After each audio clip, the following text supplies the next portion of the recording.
정보였습니다. KBS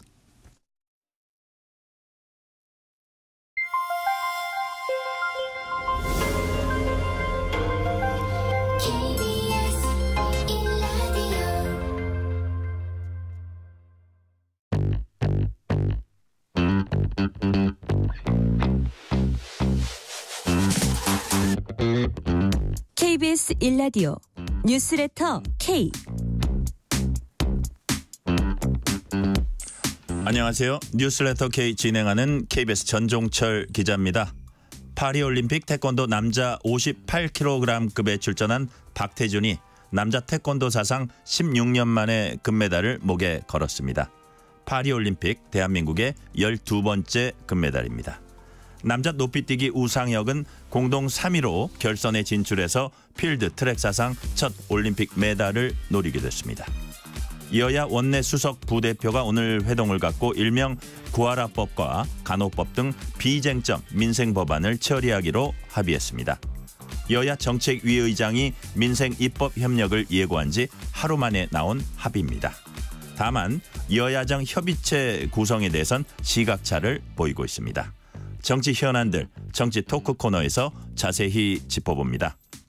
문자 샵 9730, 짧은 문자 50원, 긴 문자는 100원, 어플리케이션 콩으로 보내시면 무료입니다. 유튜브 KBS 1라디오 계정 채팅으로도 얘기 나누실 수 있습니다. 문자 보내주시면 추첨을 통해서 커피 쿠폰 보내드릴 테니까요. 여러분의 이야기도 많이 들려주세요. 뉴스레터 K, 지금부터 시작합니다.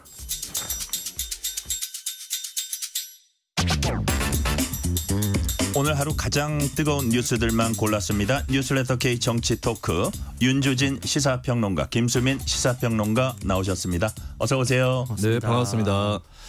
자, 여야 원내 수석 부대표가 오늘 여야정 민생 협의체 구성과 관련해 그리고 민생 법안 처리와 관련해서 실무 협의를 진행을 했습니다. 전날 양당 원내 지도부가 나란히 협의체 구성 제안한 데 따른 협상이었고, 또 여야 정책위 의장이 민생 법안에 있어서는 좀 합의를 해보자 이런 하루 만에 또 수석들끼리 만났는데요. 이 자리에서 여야는 일명 구하라법과 간호법 등 비쟁점 법안 빠른 시일 내에 처리하기로 합의를 했습니다. 먼저 윤주진 평론가님 어떻게 평가하세요? 아무래도 이제 여야 정부 모두 이 대결 국면, 계속되는 강행 처리, 법안 처리와 거부권 정국에 상당한 피로도를 느끼고 있고, 여기서 더 이상 이제 국민들에게 득점을 할 수 있는 기회가 없는 거죠.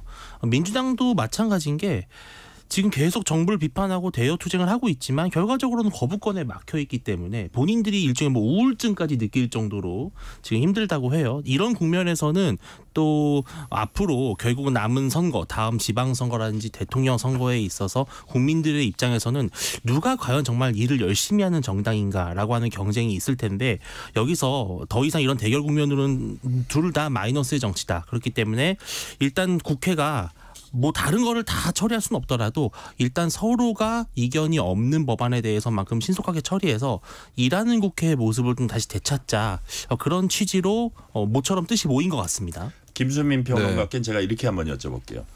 이렇게 예를 들어서 민생 법안 현안 처리, 그다음에 여야가 완전히 싸우는 부분, 그래서 이제 그 평행선 달린 부분, 이 두 부분을 투 트랙으로 가도 된다는 걸 2달 만에 깨달은 것 같아요. 네. 2달이 걸린 것 같아요. 그거 깨닫는데 어떻게 보세요? 사실 우리가 세계적으로 외교를 보면 굉장히 사이가 나쁜 나라라고 할지라도 물밑에서 접촉을 한다거나, 네네. 요즘에는 안 그렇지만 대표적인 게 미국하고 북한 같은 경우에 그런 식으로 해서 또 계속 대화도 하고 문제도 해결하고 이런 것들이 없지 않았거든요. 트럼프 전 대통령이 김정은과 사랑에 빠졌다는 얘기도 했었잖아요. 네네.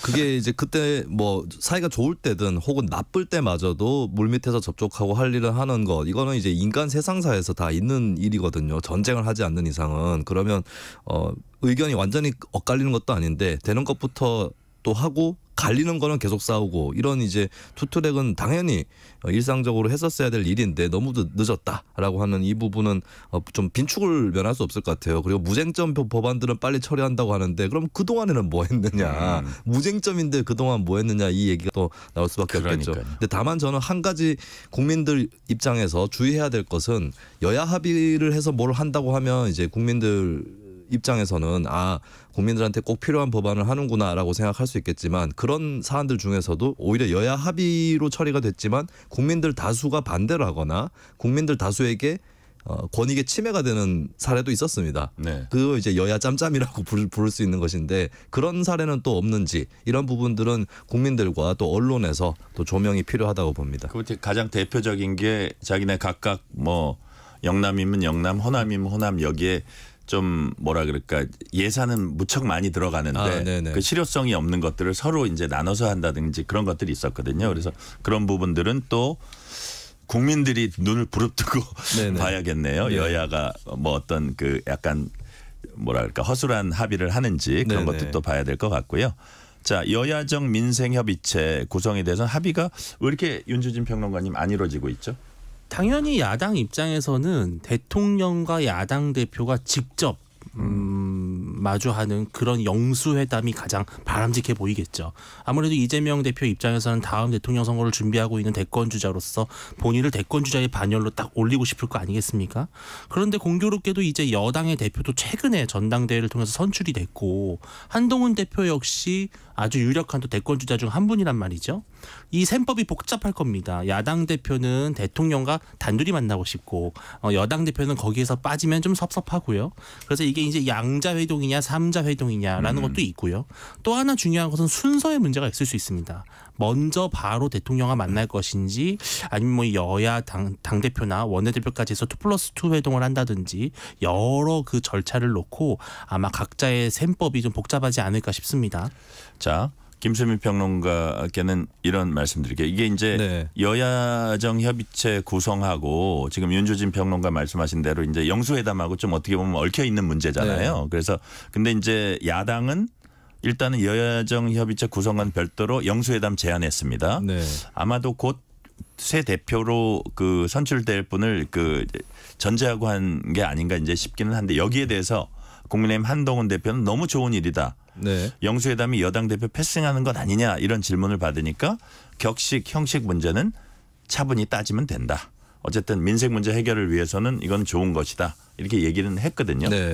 자, 그러니까 우리 김수민 평론가님 보시기에는 이 시점에 영수회담을 만약에 이제 8월 한 말이나 9월에 하게 된다면 기존에 우리가 생각하던 어떤 뭐 윤석열, 이재명 이 만남이 좋은지 아니면 그 여당 대표 입장에서는 또 자신을 패싱한다 생각할 수 있는데 어떤 모양새가 제일 좋다고 보세요? 저는 그거는 정해진 사항은 없다. 뭐든 일이 잘 풀릴 수 있는 거면은 여러 가지 옵션들을 다 검토를 해볼 수 있다고 보고 윤 대통령하고 이재명 대표가 만나든 아니면 이재명 대표하고 한동훈 대표가 만나든 뭐 이거는 열려 있는 그림일 텐데 그러면 이제 여당 대표를 패싱한다라고 하는 이 부분에 대한 걱정을 어떻게 할 거냐. 저는 이것도 어느 정도 간단한 것이 만약에 야당 대표하고 대통령하고 회담을 가질 경우에 그 전에 대통령과 여당 간에 충분한 협의, 치밀한 논의 이런 것들이 전제가 된다면 그러면 그것은 여당 대표를 패싱한 것은 아니지 않느냐 그렇게 보이거든요. 그래서 중요한 거는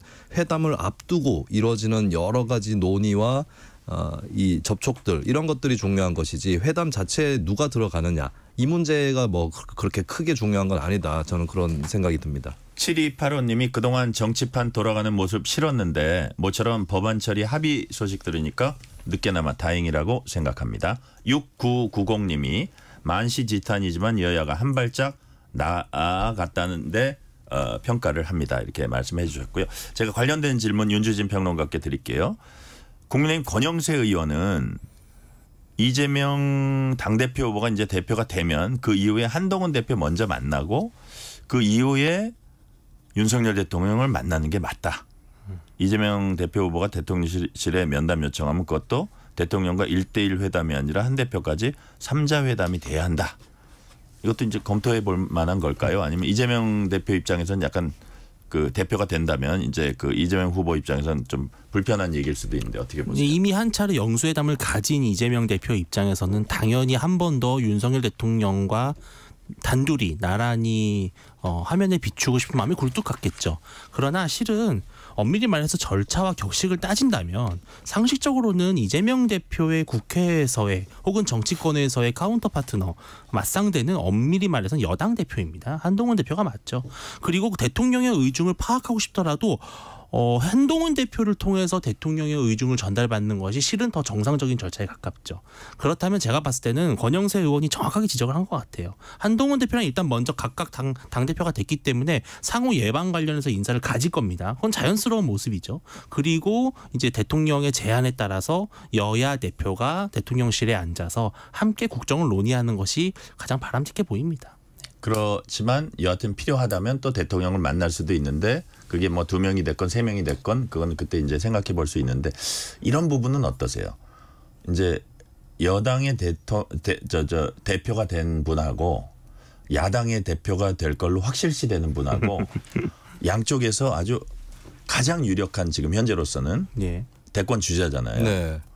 그런데 아니 나 그 여당 대표를 제껴놓고 하냐 이런 심리나 이런 어떤 그런 것들도 좀 작용을 할 수 있나요? 그런 만남의 형식에 있어서. 한동훈 대표가 그러니까 영수회담 제안에 대해서 너무 좋은 일이라고 했잖아요. 예. 저는 한동훈 대표가 이런 건 참 되게 대응을 잘했다고 봐요. 감정적으로 대응하지 않은 거죠. 하지만 실질적으로는 받아들이기 어렵죠.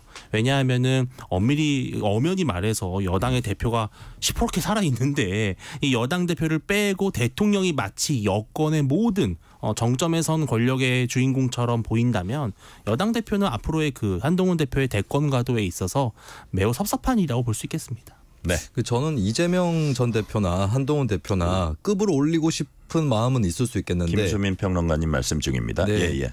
급을 올리는 것이 차기 대선 주자로서는 전략적으로 바람직하지 않을 수 있다는 말씀을 드리고 싶어요. 예를 들면 예전에도 주로 이제 여야 형수회담 많이 했던 정권이 이제 보면은 김대중 대통령, 이회창 총재 이 두 사람이 많이 하셨는데 근데 이회창 총재가 김 대통령하고 이렇게 자주 만나버리는 것이 너무 예비 대통령 같고 예. 혹은 또 하나의 대통령 같은 이런 느낌을 도움이 안 됐다 이거죠 결국은. 그렇다면 저는 그렇게 생각해요. 이회창 총재가 둘 다 그러니까 이게 크게 손해 볼 건 없는 것 같기도 하지만. 네, 그래서 저는 이재명 전 대표도 윤석열 대통령하고 직접적으로 영수회담하는 거에 너무 미련을 안 두는 것이 낫다. 왜냐하면 지금 그런 풍경이 자주 펼쳐지면 이미 대통령 거의 비슷하게 돼버린 것처럼 비춰져서 대선에서는 더 불리할 수도 있는 거거든요. 중장기적으로 보면. 그렇죠. 그리고 한동훈 대표도 마찬가지인 게 꼭 반드시 이재명 전 대표는 저를 만나야 됩니다. 이렇게 너무 고집을 하다 보면 사실 한동훈 대표가 오히려 사실 한동훈 대표 입장에서는 윤석열 이재명 회담으로 가는 게 더 나을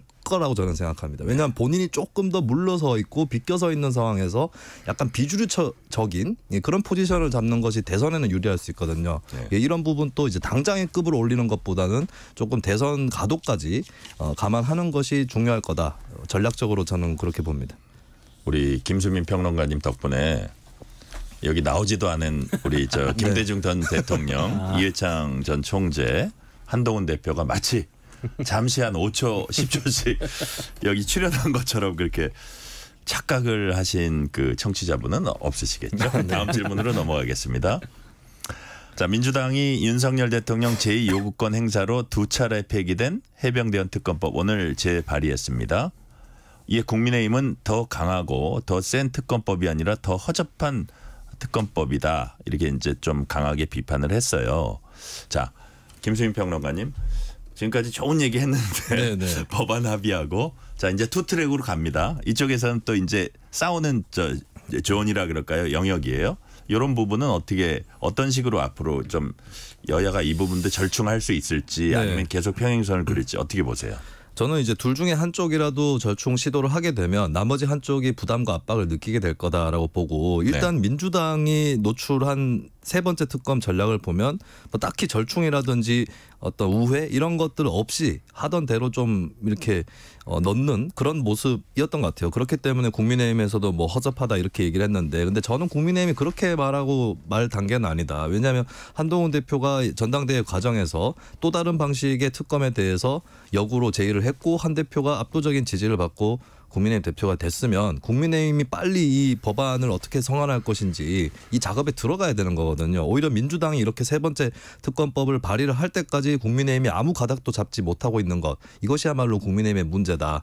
그렇다면 국민의힘이 한동훈 대표의 방안을 토대로 해서 당의 합의를 받아서 결국에 특검법의 대안을 제출해야 되는 것, 이것이 국민의힘한테 바로 주어져 있는 숙제와 이자 의무다. 이 점을 좀 부각을 강조를 드리고 싶습니다. 자, 윤주진 평론가님. 예. 한동훈 대표가 자기가 약속한 데 대한 그걸 약속을 지켜야 되는 부분과 네. 당내에서 아직 좀 저항감이 남아있는 이런 부분, 그 사이에 어떤 결론이 도출이 될까요? 저는 한동훈 대표가 매우 이 부분에 있어서는 곤혹스러운 딜레마에 놓여 있을 거라고 봐요. 왜냐하면 본인이 너무 강하게 직접 추천하겠다라고 했고, 또 특히 문제가 되는 것은 공수처의 수사가 오히려 더 믿을 수 없다라는 식의 접근을 했기 때문에 지금 여당 내부에서 말하는 이른바 선 공수처 수사 후 특검이라고 하는 이 기조도 유지하기가 좀 어려워졌습니다. 저는 그런 의미에서 사실은 한동훈 대표가 더 금투세라든지 여러 가지 민생 드라이브에 좀 더 방점을 찍고 있는 것 같아요. 즉 시선을 조금 분산시킨 효과가 있겠죠. 그런데 저는 한동훈 대표가 이 부분에 있어서는 충분히 양보를 할 수 있는 여유와 공간이 있다라고 저는 생각을 해요. 왜냐하면 한동훈 대표가 직접 제3자 추천의 특검 필요성을 주장했지만 앞으로 공수처의 수사가 점점점 이어질 것이고, 또 민주당이 계속해서 아주 강력한 특검법을 주장하고 있고, 또 이번에는 특히 김건희 여사를 아예 정조준하는 그런 좀 다소 본질에서 왜곡된, 본질에서 벗어난 특검까지 가져온 마당에 한동훈 대표 입장에서는 민주당의 특검에 대한 진정성 자체를 의심하면서 본인도 한번 공수처 수사를 지켜보겠다라는 식으로 아예 과감한 전환을 시도하는 것이 오히려 저는 더 빠르게 문제를 해결할 수 있는 것이 아닌가 생각을 합니다. 아, 그래요? 자, 그렇다 이거죠. 자, 다음 주제로 넘어가겠습니다. 국회 과방위가 오는 14일과 21일 이른바 방송장악 청문회를 열기로 했습니다.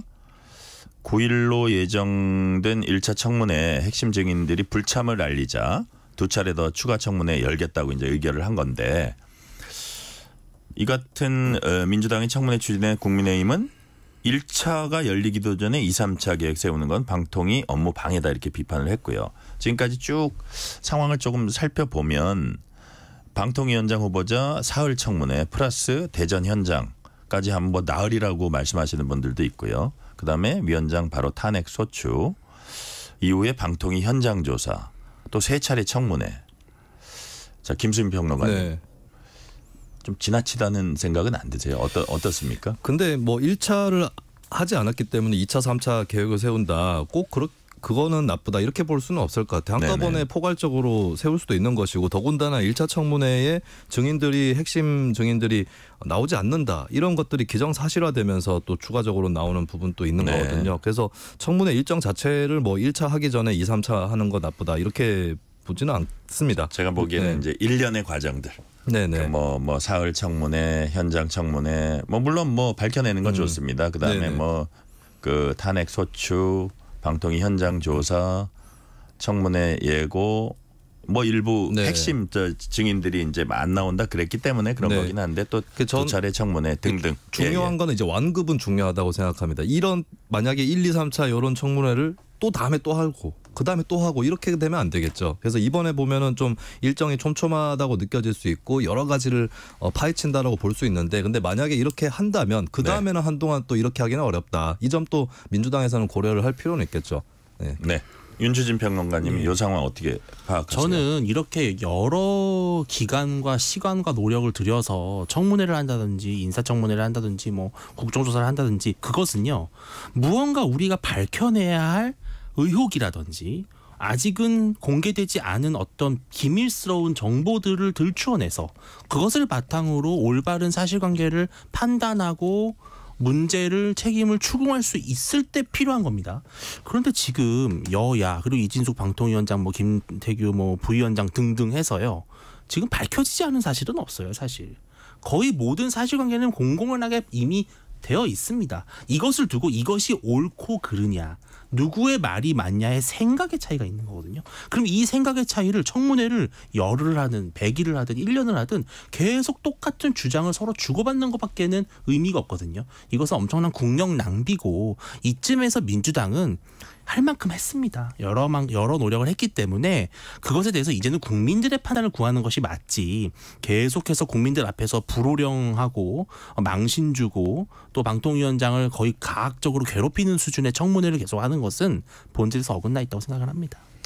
자, 8.15 광복절 특별 사면 복권 대상자를 심사할 사면심사위원회가 오늘 개최됐습니다. 서민과 영세 사업자 등 민생사범 위주로 특별 사면이 이뤄질 것으로 전망됩니다. 이거는 늘 그랬던 것 같아요. 이 부분은 늘 그런데 네. 그러나 이거는 기사는 안 되고 자 과연 누가 그 사면이 될 것인지 뭐 예를 들어서 여권에서는 조윤선 전 수석 전 장관이죠. 그다음에 야권에서는 김경수 전 경남도지사 특히 김경수 전 지사가 과연 복권 대상에 포함될지 주목됩니다. 사면은 되는데 복권 없이 사면됐어요. 김동연 경기지사 유인태 전 국회 사무총장 복권을 촉구했습니다. 자, 김수민 평론가님. 네. 왜 항상 김경수 전 지사의 복권 여부가 이렇게 관심이 될까요? 어떤 권력 구도 때문인 것 같긴 한데. 네, 예. 아무래도 민주당의 현재 이재명 전 대표 쪽의 독주가 강화되고 있고 네. 라이벌이 있다. 이렇다 할 라이벌이 안 나오고 있잖아요. 그러면 아무래도 그나마 친명에게 좀 맞서볼 수라도 있는 계보는 친문밖에 없는 거 아니냐. 그럼 친문의 어떤 주자가 없느냐 이런 부분에서 친문의 적자가 누구냐? 그렇죠. 그래서 결국에는 김경수 전 지사가 호명이 되는 것 같고 그래서 김 전 지사의 이 재판 결과라는 거 사법부에서 확인한 것들 이런 거에 대해서 야권에서 특히 민주당에서는 좀 다르게 받아들이는 것 같아요. 뭐 일각에서는 이게 좀 억울하게 유죄 나온 거 아니냐 이렇게 보는 사람도 있고 일부에서는 유죄는 맞지만 좀 그 정도 일로 지나친 거 아니냐 그렇게까지 벌을 받는 거는 뭐 이렇게도 보는 것 같은데 그런 것들이 투영이 되면서 이제 김 전 지사에 대해서 더 복권 여부라든지 여기에 더 관심이 쏠리는 게 아닌가 싶고 또 한편으로는 사실 여권의 어떤 정치공학이랄까 이런 것들이 혹시 김 전 지사의 복권을 불러일으키는 것은 아닐까.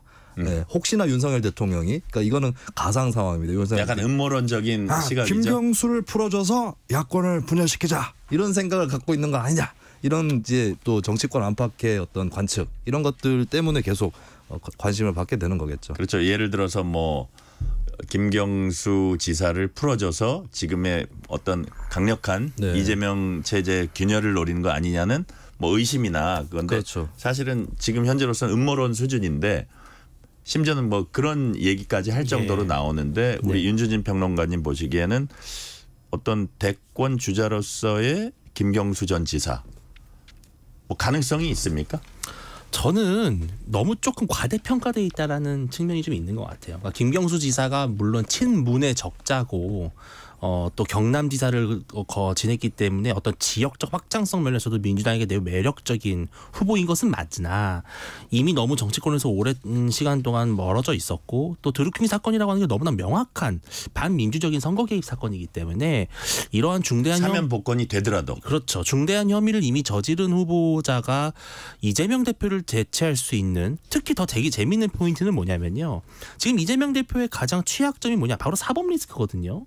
근데 이재명 대표를 대체하는 인물로서 김경수 지사도 이미 사법 리스크를 이미 겪은 사람이에요. 그러니까 어떤 매력적인 대안으로 보기가 어렵고 저는 근데 오히려 이 민주당 내부에서 김경수 지사 복권에 대해서 일치된 의견이 없잖아요. 민주당이 그렇다고 적극적으로 여당에게 지금 이런 걸 촉구하는 것도 아니고요.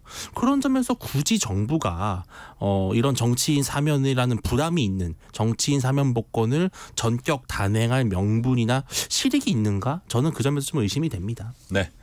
김영석 독립기념관장 취임에 대해서 광복회와 민족문제연구소 등 독립운동 유관단체들이 강하게 반발하고 나서고 민주당도 강하게 비난을 했습니다. 김수민 평론가님, 네.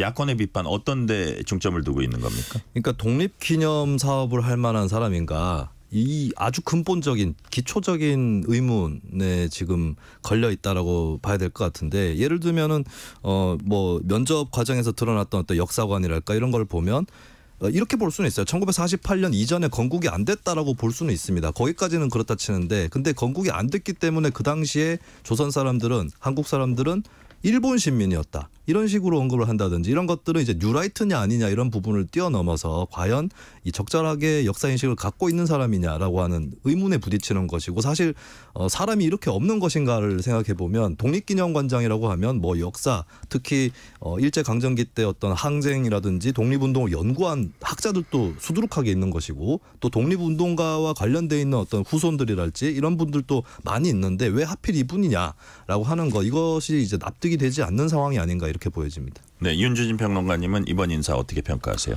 물론 뭐 정말로 말씀하신 대로 100점짜리 인사였냐라고 했을 때는 논란의 여지가 있을 수 있다고 봐요. 그런데 뭐 독립운동가의 후손이라든지 뭐 백범 선생의 뭐 손자라든지 그런 분들이라고 해서 과연 그렇다면 중요한 기관을 이끌 수 있는 자질을 모두 갖췄느냐라는 부분에서는 저는 그런 것보다는 좀 학식이 있고 또 나름대로 경험과 관록이 있는 분이 하는 것이 맞다. 그런 점을 저는 이 보훈부의 임사추천위원회에서 높게 평가했을 거라고 보고요. 근데 이제 야권이나 이런 데서는 좀 역사관을 문제 삼는 것 같아요. 근데 저는 이분의 주장에 대해서 야권은 반대할 수는 있는데 그렇다고 해서 이분을 친일로 몰아갈 수 있냐? 저는 거기까지 가는 건 너무 한마디로 오바다. 왜냐? 1948년 건국설 같은 경우는 이미 김대중 전 대통령이나 노무현 전 대통령의 연설에서도 그 흔적이 많이 나오거든요. 또 1948년에 비로소 이제 국가의 3대 요소가 갖춰진 것 또한 객관적인 사실이기 때문에 저는 이것이 논쟁의 여지는 있을 수 있지만 이분을 그렇다고 해서 어떻게 보면 뭐 삐뚤어진 잘못된 역사관을 갖고 있다 그렇게 보는 것은 좀 과도하다고 생각을 합니다. 네, 마지막 질문 드릴게요. 김대중 전 대통령 3남 김홍걸 전 의원이 최근 자신이 매각한 김대중 전 대통령 사저를 두고 사실상 민간 기념인이 된 것이라고 밝혔는데요. 새로운 미래 민주당에서도 사저를 국가 문화유산으로 지정해서 공공화하자 이런 주장이 계속 나오고 있습니다. 반면에 국민의힘 김재원 최고위원은 형제 간의 소송에서 돈을 다 빼간 집을 국고로 매입해 문화유산으로 만들면 국민이 동의하겠냐. 민주당이 100억 원을 마련해서 직접 민주당이 매입해라 이렇게 제안을 했습니다. 저기 김수민 평론가님. 네. 오늘 뭐 윤석열 대통령, 네. 이해창 전 총재, 김대중 전 대통령 네. 목소리까지 다 나온 김에 홍준표 시장이라면 여기에 대해서 뭐라 그랬을까요? 이거는 사실 뭐 추측하기는 어려울 것 같은데 왜냐하면 비슷한 입장 뭐 단초가 될 만한 건 없으니까. 근데 왠지 홍준표 시장은 그냥 추측. 그 박정희 대통령도 기념하고 김대중 대통령도 기념하고 다 해야 돼요. 네. 그랬군요. 왜냐하면 홍 시장 같은 경우는 4대 공항 전국에 다 만들어야 돼요. 호남에도 만들고 경북에도 만들어야 돼요. 이렇게 그걸로 비춰볼 때 아마도 둘 다 하자 이렇게 하실 것 그럴 같습니다. 가능성도 이건 뭐 팩트는 아닙니다. 그냥 저희의 순수한 추측이고요. 이 문제 어떻게 보세요?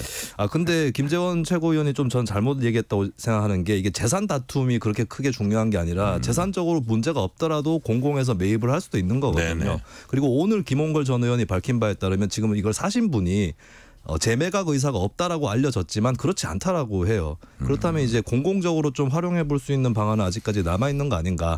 뭐 그렇게 생각을 하고 이게 아주 크게 막 수백억을 들여가지고 짓는 기념시설은 아닙니다. 저는 사실 어떤 인물에 대해서든 수백억짜리 어떤 기념시설, 수천억짜리 이런 거는 바람직하지 않다고 보는데 동교동 자택 정도는 좀 해볼 수 있는 게 아닌가? 국가와 지자체에서 나설 수 있다라고 저는 생각합니다.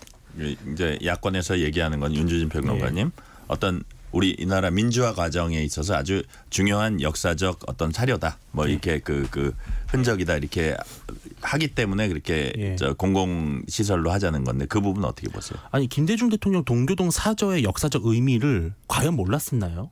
이효 여사가 별세한 게 2019년이거든요. 벌써 5년이 넘는 시간이 흘렀는데 그 사이에는 아무 관심도 갖지 않고 방치하고 있었고 오늘 김홍걸 전 의원도 그래요. 전화 한 통 없었다고 하는 거 아니겠습니까? 김홍걸 전 의원이야말로 오히려 4년 전에 이걸 문화재로 지정하는 여러 가지 노력을 해봤다고 하더라고요.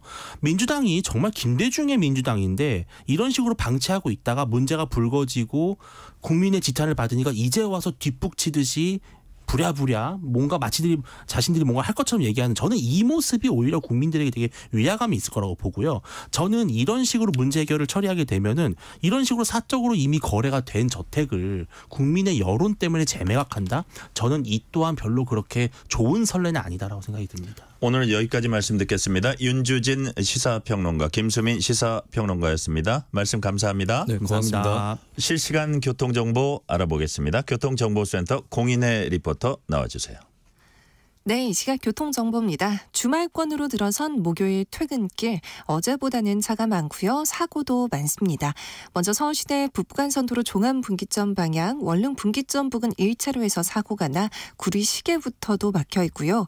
일산 쪽 강변북로도 한남대교 부근 2, 3차로 2개 차로 막고 사고 수습하면서 청담대교부터 사고 지점 지나 가양대교까지도 지나시기 크게 어렵습니다. 반대 구리 방향 가양대교 부근 더디다가 원효대교부터 구리 시계 쪽으론 1시간가량, 공항 쪽 올림픽대로도 한강 철교 부근의 사고는 막 수습이 됐지만 아직 잠실대교부터 가양대교까지 1시간가량 정체가 되고 있고요. 서부간선 지하도로 일찍 쪽 중간 지점 1차로에서도 사고가 나 주의가 필요합니다. 이 밖에 경부고속도로 서울 방향은 안성 일대로만 12km 구간 이번 시간 들어 정체 극심해졌습니다. KBS 교통정보센터였습니다. 뉴스의 진수를 보여주는 인터뷰. 뉴 진수. 개 식용 목적의 사육, 도살 및 유통 등 종식에 관한 특별법, 줄여서 개식용 종식법이 시행된 가운데 현재 개 사육 농장에 있는 개들에 대한 대책을 시급히 마련해야 한다는 지적이 나오고 있습니다. 사육 개에 대한 보호 방안이 마련되지 않아서 수십만 마리의 개들이 도살되고 유통될 가능성이 있다고 합니다. 조희경 동물자유연대 대표와 관련 쟁점들 조목조목 짚어보겠습니다. 조희경 대표님 어서 오세요. 네, 안녕하세요. 시간 내주셔서 감사합니다. 네, 감사합니다. 자, 지난 2월에 개식용 종식법이 공포가 됐습니다. 네. 주요 내용 청취자들 위해서 좀 설명을 해주세요. 예, 이제 법 명칭과 같이 개를 식용의 목적으로 사육하거나 도살하거나 유통하거나 이런 것들을 다 이제 종식시킨다라는 법 내용을 담고 있고요. 네네. 그 종식을 하는 이제 과정에서 어쨌든 현행 업자들이 있기 때문에 그럼 그 업자들도 그럼 어떻게 지원할 것인가라는 내용도 같이 할 수 있도록 한 법입니다. 아, 그렇군요. 자, 개 식용 목적으로 운영 중인 개 사육 농장주, 개 식용 도축, 그리고 유통 상인, 그리고 식품 접객 업자들, 뭐 식당을 하는 분들이겠죠. 네. 지난 5월 운영 현황 등을 이제 이분들이 신고를 했다고 해요. 네. 이에 따르면 그 규모가 어느 정도인가요? 농장 같은 경우는 한 1,500여 개가 되고요. 네. 그중에서 한 46만 마리의 개가 있다고 하고요.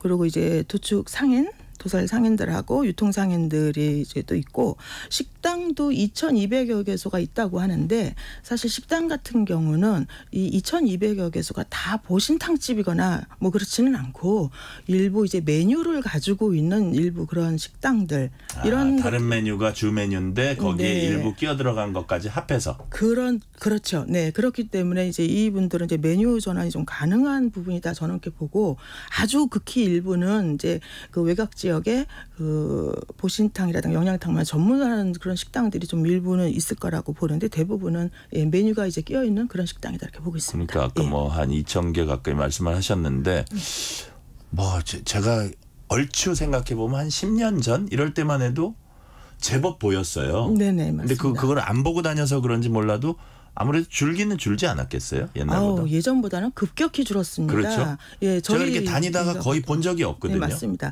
심지어 이제 예. 2022년에 정부가 또 조사한 게 있었어요. 예, 예. 그때보다도 줄었습니다. 2022년? 2022년에 2년 전인데요. 예, 사회적 논의기구 이제 이 개식용 종식을 위한 사회적 논의기구를 지난 정부에서 조직을 했습니다. 네네. 그때 이제 각계 시민단체와 학계 다 모여서 이제 논의하다가 그게 좀 마무리가 안 된 상태였었는데 그 당시 조사만 해도 농장 수가 1,670여 곳이었고 네.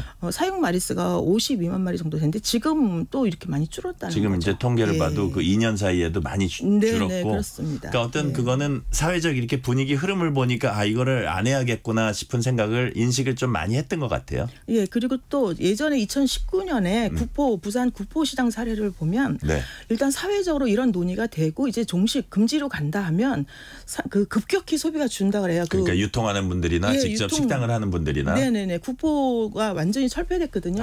그렇군요. 그 당시 그 상인들이 그냥 계획을 발표한 정도인데도 급격히 줄었다. 이렇게 얘기하더라고요. 네네. 그렇군요. 자, 8월 7일 어제부터 개식용 종식법 3년 유예 기간이 이제 시작됐어요. 네네네. 공포 3년 후인 2027년 2월 7일 이제 공포는 2월이었으니까 그러니까 그게 3년이 되면 그때부터는 법을 위반하면 처벌이 됩니다. 네. 그렇다면 지금부터 이제 3년 동안의 유예 기간 우리가 지금 거치고 있는데 유예 기간 동안은 어떤 절차를 밟게 됩니까? 우선은 이제 실태 조사를 해야 되잖아요. 그래서 네네. 최근에 실태 조사한 게 이제 1,500여 농가가 이제 있다 이렇게 말한 거고요, 농장에. 예. 그래서 실태 조사를 하고 정부가 그리고 그 실태 조사한 근거에서 그 각 영업장들의 그 신고, 네. 내가 지금 이 영업장을 가지고 있어 하는 이제 신고를 하도록 해서 신고를 받고 있고, 예. 그리고 이제 이행 계획서를 제출하게 됩니다. 이제 종식을 위해서 어떠한 그 단계로 이행할 거야라는 거를 이제 그 업자들한테 받는 거죠. 그래서 그거는 많이 받은 걸로 알고 있어요. 이제 거의 받은 걸로 알고 있고, 네. 이제 그걸 근거로 해서 정부가 기본 계획을 수립하고 그 지원 방안을 어떻게 할 것인가라는 게 지금 아주 핫한 이슈로 있는 거죠. 그러면서 이제 전폐업에 관한 지원을 그 근거에서 하고, 그리고 최종적으로 이제 종식을 하는 거죠. 종식을 할 때 이것이 이행이 됐는지 아니면 그 원래 계획대로 안 됐는지 이런 거를 점검을 한 다음에 뭐 지원금을 지급한다거나 이런 방식이었으면 좋겠다라는 걸 이제 저희 쪽에서는 생각을 하고 있습니다. 네. 5647님이 세상이 바뀌었는데 개식용은 없어져야죠. 지금은 자식 대신 키우는 가구가 참 많아요. 이렇게 이제 말씀을 해주셨습니다. 여기 공감하시는 분 많을 것 같아요. 육견협회 측은 국회를 향해서 3년 유예 기간 등에 대한 내용을 개정하라고 촉구를 했습니다. 뭐 어떤 내용을 개정하라는 건가요? 이제 3년이 짧다. 그리고 보상금이 작다. 뭐 이런 얘기인 것 같은데요. 지금 우리 이제 회장님이 보시기는 어떠세요? 법 실행하는 이제 단계가 됐으니까 그들로서는 뭐 많은 뭐 얘기를 하고 싶겠죠. 뭐 그런 심정은 뭐 이해하는데 그러나 그 유예 기간을 이미 3년을 줬는데 또 유예하는 거는 어려울 것 같고. 네, 현실적으로. 예. 그리고 무엇보다도 이 이슈는 정말 국민적 관심사가 크고 염원이 간절하게 염원하는 사람이 너무 많습니다. 그렇기 때문에 이제 다른 법 같은 경우는 뭐 다 간혹 유예를 더 하기도 하는 그런 느슨해지는 경우도 있지만 이 법은 국민적 관심사가 너무 크기 때문에 불가능할 것이다 이렇게 생각하고 이미 이제 종식 그 시점이 되면 아마 지금보다도 더 많이 동물단체들 활동이 활발해지면서 그 종식을 위한 그런 활동들을 많이 할 겁니다. 그렇기 때문에 사실 유예는 어려울 거다 이렇게 생각을 합니다. 예. 제가 이제 미국 특파원을 했거든요. 그때 만나본 미국 사람들이나 미국 교포들이나 이 얘기를 많이 하더라고요. 이게 약간 글로벌 스탠다드에 관한 그 얘기일 수도 있고 해서 왜 한국이 저렇게 선진국이 됐는데 그런 부분에 이렇게 후진성이 남아있냐고 정말 궁금해하는 분들이 많았어요. 그래서 제가 정말 말씀드리고 싶은 거는 예. 그 개 식용 찬성하는 사람 입장에서도 뭐 해외도 많이 먹었다, 스위스도 먹었다, 뭐 독일도 그랬다 이런 얘기들을 많이 해요. 왜 우리만 가지고 그러냐 그러는데 그들이 지금 안 하잖아요. 예. 우리도 그 흐름을 갈 수밖에 없는 거를 좀 받아들여줬으면 좋겠다. 네. 말씀드리고 싶어요. 자, 아까 이제 뭐 육견협회 측이 이런저런 요구한다 그랬는데 거기에 대한 우리 동물자유연대를 비롯해서 동물 권리를 보호하는 단체들 입장은 뭡니까? 일단 저희는 받아들이기는 어렵고 어쨌든 3년 안에 법이 정해졌으니까 그 종식되도록 최대한 노력을 할 거고요. 여기서 중요한 거는 지금 저렇게 강성으로 집회하시는 분들 대부분 다 대규모입니다. 대규모이고 끝까지 이제 최대한의 지원금을 받아내기 위해서 저러는 거고. 대규모로 이렇게 사육시설에 예. 심지어 이제 직접 들었습니다. 월 2천만 원, 5천만 원 번다 이렇게까지 얘기하는 사람들입니다. 아, 보상금을요? 아니요, 자기가 버는 돈이. 지금? 예. 와. 저희도 충격을 받을 정도로 중소기업이군요. 그러면서 이제 그런 사람들이 앞장서는 거고요. 대부분 중소농장주들은 이미 연로하셔요. 그렇기 때문에 누군가가 좀 폐업할 수 있게 도와주면 내가 출구만 좀 마련해주면 나는 그만두겠다라는 분이 대부분이에요. 이미 그분들이 연세도 많고 지치셨기 때문에. 그래서 실질적인 농장주들 우리가 말하는 뭐 농가다 만약에 한다면 진짜 그런 사람들은 그냥 도와줘서 빨리 폐업할 수 있도록 하는 게 중요하다고 생각합니다. 6163님이 함께 사는 세상이니까 그쪽에 생업을 두고 계신 분들 입장도 고려해서 좋은 방향으로 해결되길 바랍니다. 이렇게 말씀을 하셨고요. 자, 육견협회는 이제 이런저런 요구를 농림축산식품부나 뭐 기획재정부 여기다 이제 하고 있는데 핵심 쟁점 역시 보상 수준이잖아요. 네네. 육견협회는 마리당 1년 순수익액을 40만 원으로 잡고 5년간 총 200만 원, 마리당 200만 원 보상해야 된다 이렇게 주장을 하고 있습니다. 국내 육견 수가 한 50만 마리로 추정을 하면 육견 보상에만 1조 원 필요하다는 얘기입니다.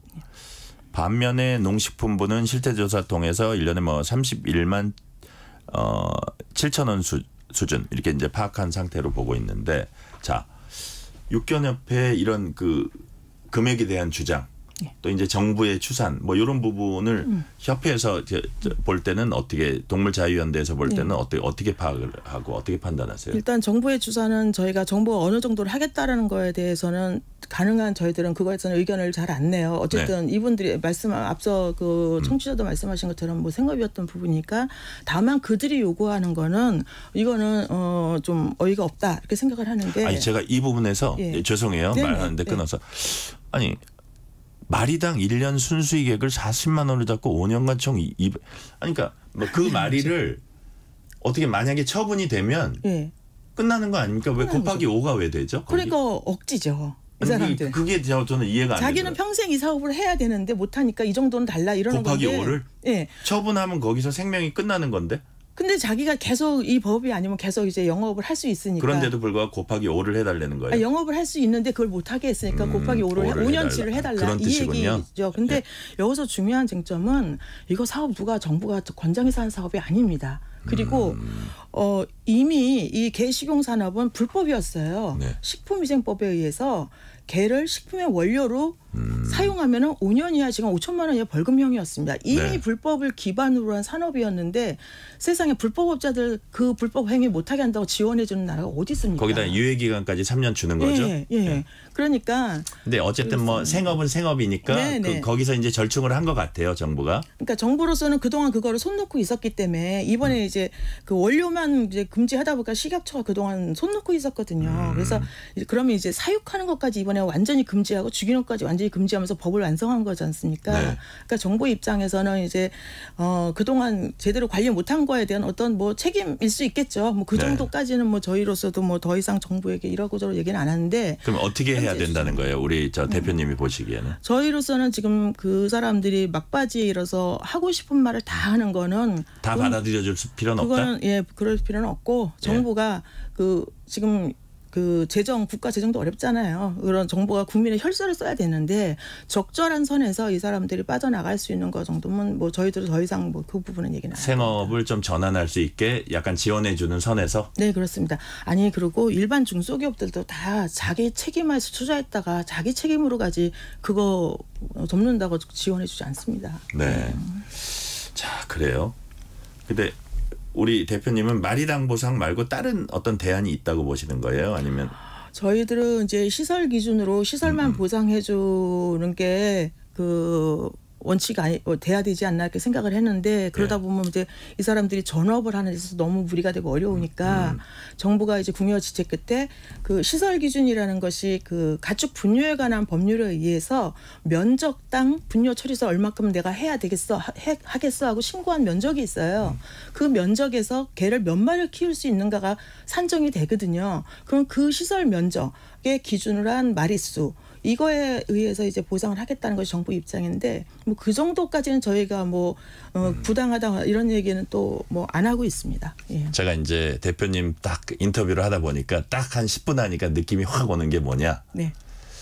어쨌든 이분들의 퇴로랄까 출구는 열어주되 지금 어쨌든 한 그 지금까지 해온 업종이나 어떤 동물 권리를 위해서 지금까지 싸우신 분이잖아요. 그러니까 그런 부분에 대해서 너무 배려를 해주는 거는 좀 솔직히 마음속으로 문제가 있다 이렇게 생각하시는 것 같아요. 그건 맞죠. 솔직히 그러시죠. 왜냐하면 저희가 현장을 가보면 너무 잔혹해요. 개 사육 방식이. 그러니까 지금 이 사람들이 유예 기간을 아무리 해도 유예가 안 될 것이 이렇게 마음에 너무 그런 게 응어리가 쌓이는 사람들이 지금 너무 많이 있어요. 그 동물에 대한 잔혹성 때문에. 그래서 버텨내지 못합니다. 이 사람들이 나서서 유예 기간에 말이 안 된다. 그러면서 계속하면 버텨내지 못하고 어차피 종식하는 데 있어서 이 사람들이 결국은 따라올 수밖에 없는 상황으로 갈 수밖에 없다 저는 생각합니다. 자 무슨 말씀인지 알았고요. 지금부터 가장 고민되는 부분을 좀 여쭤볼게요. 사실 가장 고민되는 부분이 그렇다면 지금 사육되고 있는 개들을 어떻게 처리할 거냐. 네. 자, 예를 들어서 지금은 막 사육해가지고 수십만 마리가 있습니다. 네네네. 그래도 그거를 막 뭐 어떻게 보면 그 식용으로 이제 한 거예요. 네. 근데 이제 그러지 않고 어쨌든 이거를 어떻게 처리할 거냐 그렇다면. 그래서 예, 예. 이제 저희도 내부에서 저희 50만 마리를 저희 동물진흥 내부에서도 이 부분에 계속 이제 하는 부분 얘기 서로가 하는 부분인데 네.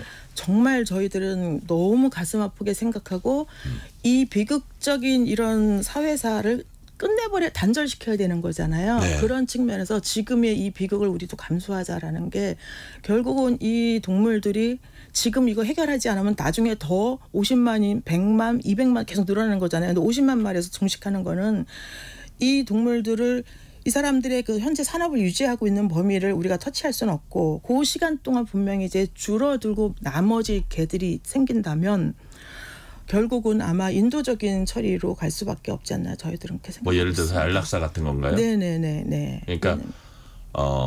지금 예를 들어서 그 50만 마리 되는 개를 예를 들어서 어떻게 보면 애완견이 오는 또 유통 루트는 따로 있단 말이에요. 네네. 그런 상황에서 이 개들이 또 뭐 스타일도 좀 다르다고 하는데 나중에 네네. 그 질문 드리겠습니다. 네네네네. 근데 어쨌든 한마디로 얘기해서 좀 그 전보다는 약간 존엄되게 네네. 생을 마감하게 한다 이런 뜻인가요?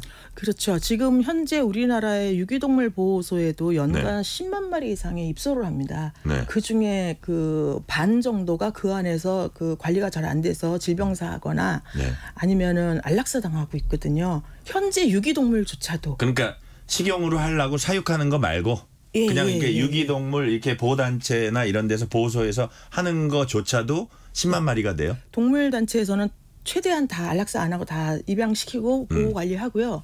그게 어느 기간이 지나면 어떤 처리해야 되는 그런 규정도 있는 것 같은데. 민간 단체들은 대부분 다 끝까지 보호합니다. 저희도 그래요? 그렇고 그렇군요. 입양 보내거나 저희가 끝까지 보호하는데 큰 일을 하시는 거네요. 지자체로 들어가는 유기동물들은 10일이 지나면 입양이 안 되거나 주인이 안 찾아가면은 10일 이후에는 이제 안락사. 그러니까 제가 그걸 여쭤본 거예요. 근데 저희 같은 경우는 그거는 지자체고 민간 보호 기관하고는 또 다른 거네요. 예, 다른데 민간 단체들이 이 식용으로 키웠던 개들을 다 구조한다는 것 자체가 어렵습니다. 현실적으로 불가능하다. 예, 시설의 문제, 시설. 저희들도 이미 많은 개들을 거의 포화 상태로 데리고 있거든요. 1년에 10만 마리라 그랬는데 전국의 동물보호센터가 몇 곳이나 돼요? 지금 민간 단체들이 좀 많이 더 한 30군데 이상 되고요. 규모에 따라서 다른데 민간은 일단 여기서 제외하고 정부만 한 265개 정도 되는데 그게 대부분 다 70% 정도는 다 뭐 동물병원이라든가 소규모 이런 시설이지 큰 그런 규모가 아닙니다. 그러니까 자 지금 저 대표님 말씀하신 거를 좀 정리를 해보면 최대한 어쨌든 그 이렇게 유기견이나 이런 거는 그 민간 기관이나 어떤 지자체나 이런 데서 하고 지자체에서는 어떤 기간이 흐르면 이제 안락사를 시키긴 하지만 민간 기관이나 일반 기관에 있던 거는 최대한 그걸 살리려고 이제 하는데 그런 상황에서 지금 50만 마리나 되는 거를 데리고 와가지고 어떻게 처리할 수 있는 상황은 없어서 결국 그 사육하고 있는 개들은 그 이전에 어떤 잔혹한 죽음보다는 다른 형태의 어떤 그 마감하게 하면서 그 산업을 종식시켜야 된다. 이런 뜻인가요? 예, 그런데 그 중간에 그 사이에 3년 사이에 이 사람들은 이 개들을 계속 처분을 할 겁니다. 어떤 식으로든지. 결국은 시장으로 내보낸 거죠. 지금까지 하던 식으로 암암리에. 예. 암암리는 아니고 뭐 암암리죠. 도살은 지금 불법이니까. 그 부분까지 그러니까 이제 이 사람들이 200마리였어도 점점 줄어서 사실은 나중에는 일부만 남을 수도 있지만 기준은 이제 200마리로 보상이 가는 거고요. 지원이 가는 거고요. 근데 아마 산업적으로 자기네들이 소비를 많이 시킬 겁니다. 그래요. 그렇기 때문에 좀 안타깝지만 그 전보다는 그 사육되고 있는 개들은 다른 형태의 어떤 죽음을 맞아서 그 시장은 종식시키는 것이 이제 지향하는 바네요. 어쩔 수 없고 저희들로서는 굉장히 뼈아픈 과정이라고 생각을 합니다. 2486님이 안락사 시킨다는 것도 가혹한 처사 같습니다. 해외 입양이나 지자체가 입양하는 것 같은 다른 대안은 없을까요? 근데 지자체는 어떤 기간이 흐르면 또 안락사고. 네, 그렇습니다. 그렇군요. 농식품부는 개 식용 종식에 필요한 사항을 심의하기 위해서 관계부처, 관련 업계 전문가 등 25명 이하로 개 식용 종식위원회 구성해서 운영하기로 했습니다. 개 식용 종식법 내용 중에 뭐 정비가 필요하다고 생각되는 부분 한 부분만 말씀해 주시면 어떤 게 있을까요? 법은 이미 이제 했으니까 고치기는 힘들겠고요. 네네. 아쉬운 부분은 이제 이행계획서 제출할 때 번식을 더 이상 하지 않도록 하는 것과 그다음에 남은 계에 대한 책임성을 그 사람들한테 주는 이런 게 법안 내용에 들어갔으면 좋겠는데 이제 그게 안 됐어요. 그래서 아쉽지만 요런 부분들을 지금 이제 실행하는 과정에서 정부가 좀 잘 녹여서 최종적으로 종식했을 때 잔여견이 많이 남지 않도록 왜냐하면 번식을 일단 지금부터 안 해야 되거든요. 억제를 해야 되네요. 예. 그래서 마리수가 자연적으로 계속 늘어나는 그러니까 시장에 나갔는데 그거 계속 또 있고 이러면 안 된다는 거죠. 네네. 자, 시간이 이제 1분 이내로 남았습니다. 대통령실에선 개식용 종식법이 제정된 후에 개식용에 대한 외국인 민원이 사라졌다는 내용 보도자료 냈습니다. 짤막하게 평가해 주세요. 맞을 겁니다. 왜냐하면 전 세계적인 관심사였었기 때문에 매년 뭐 국내도 그렇고 국외도 그렇고 계속 민원이 들어갔었으니까 네. 아마 줄었을 거고요. 이번 정부에서 어쨌든 그 부분만큼은 과감하게 실행해 준 거는 저희들도 과감하게 그렇게 생각합니다. 대표님 마지막 한 30초 남았는데 마지막 한 말씀 해주세요. 저희 민간단체들 최선을 다해서 이 애들을 구조하고 보호하고 싶어요. 근데 이제 시설의 문제는 저희한테 주어진 환경이기 때문에 네네. 어렵고 중요한 거는 더 많은 애들이 희생되지 않기 위해 지금의 이 어려운 시기를 지난다라는 거를 국민들이 공감해 주시면서 이것이 잘 종식되도록 같이 마음을 모아주셨으면 좋겠습니다. 네, 오늘은 여기까지 말씀 듣겠습니다. 지금까지 조희경 동물자유연대 대표였습니다. 말씀 감사합니다. 감사합니다. 뉴스레터 K 1부 순서 마치고 2부가 이어집니다.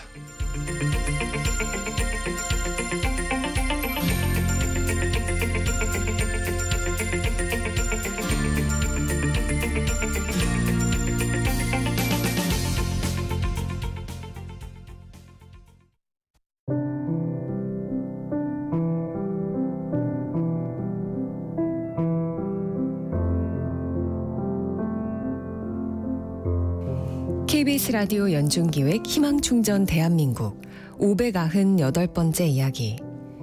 안녕하세요. 아나운서 유지원입니다. 3살 다솔이는 영아원에서 생활 중입니다. 부모님 모두 지적장애가 있어 다솔이 양육에 문제가 많았는데요. 분유 대신 성인용 두유를 주거나 때에 맞는 이유식을 하지 못해 영양 및 성장 발달에도 지장이 생겼습니다. 결국 건강에 이상이 감지되며 영아원으로 보호 조치된 다솔이. 또래들과 달리 말도 잘 못하고 편히 앉거나 서지도 못합니다. 더 힘든 건 하루에도 몇 차례씩 구토와 탈진이 반복된다는 건데요. 검사 결과 다솔이도 부모님과 같은 지적장애이며 구토증후군을 앓고 있다는 진단을 받았습니다. 오늘도 영아원 한쪽 작은 침대에서 힘없이 누워있는 다솔이. 아빠, 엄마의 손길 대신 외로운 시간을 보내고 있는 다솔이를 위해 여러분의 마음과 사랑을 보내주세요. 여러분의 따뜻한 손길이 희망의 빛이 됩니다. ARS 060-700-1580 060-700-1580 한 통화 3,000원으로 희망을 선물해 주세요. KBS 라디오 연중기획 희망충전 대한민국은 초록우산 어린이재단, 인탑스 주식회사, 그리고 청취자 여러분과 함께합니다. ARS 060-700-1580 한 통화 3,000원입니다.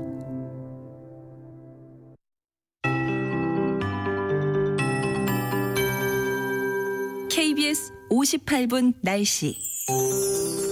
현재 전국에 폭염특보 발효 중인 가운데 오후 5시대까지도 대부분 지역 체감온도 30에서 35도 안팎을 유지했습니다. 용인 35.5, 서울 32.5, 신안 36.4도, 서귀포 35.9도 등의 체감온도를 기록 중이고요. 습도가 80%로 매우 높아서 실제 기온을 2, 3도 추월했습니다. 소나기 내린 지역에서 사실 그치고 나면은 습도 때문에 다시 무더워집니다. 열대야도 당분간 지속되겠습니다. 건강 관리에 유의하셔야겠습니다. 내일 아침 기온 서울 26도 등 22도에서 27도, 낮 최고 기온 서울, 대구 34도 등 30에서 35도로 여전히 무덥겠습니다. 오늘 밤까지도 소나기 내리는 지역 있겠는데요. 중부지방은 5에서 20, 남부지방은 최대 60mm, 영남지방 최대 80mm의 기록을 예상하고 있습니다. 내일은 전국적으로 가끔 구름이 많이 끼는 오늘과 비슷한 날씨인데요. 강원도와 남부지방으로만 소나기 소식이 있습니다. 소나기 양은 5에서 40mm 정도인데요. 제주도는 60mm 가량 오겠습니다. 영남권은 내일도 매우 강하게 시간당 30에서 50mm, 대부분 지역 시간당 30mm로 오겠습니다. 안전사고에 유의하셔야겠습니다. 내일 새벽부터 아침 사이에 안개 끼는 곳이 많겠고 당분간 해상에도 안개 짙겠습니다. 지금 서울의 기온은 29도입니다. 강혜종입니다.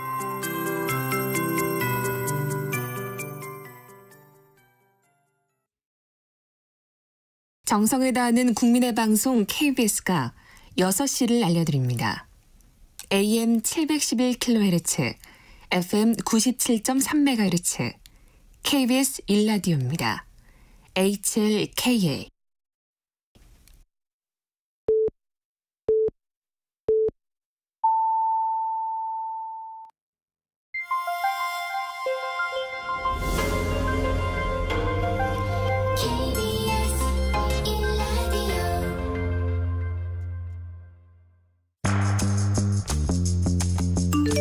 여러분은 지금 퇴근길 시사편지 한 장, KBS 1라디오 뉴스레터 K를 듣고 계십니다.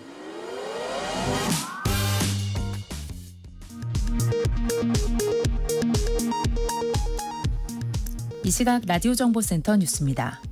더불어민주당이 이른바 해병대원 특검법을 세 번째 발의했습니다. 이번 법안엔 수사 대상 문구에 김건희 여사가 명시됐습니다. 국민의힘은 국정 흔들기와 탄핵 목적 달성 때까지 특검을 무한 반복할 것이냐고 비판했습니다. 조국 혁신당 대표가 오늘 당대표 선출 후 처음으로 허은하 개혁신당 대표를 예방하고 공동교섭단체 추진 문제 등에 대해 의견을 나눴습니다. 방송통신위원회가 MBC 대주주 방송문화진흥회의 새 이사 6명을 임명한 것과 관련해 법원이 임명의 효력을 오는 26일까지 잠정적으로 정지하며 제동을 걸었습니다.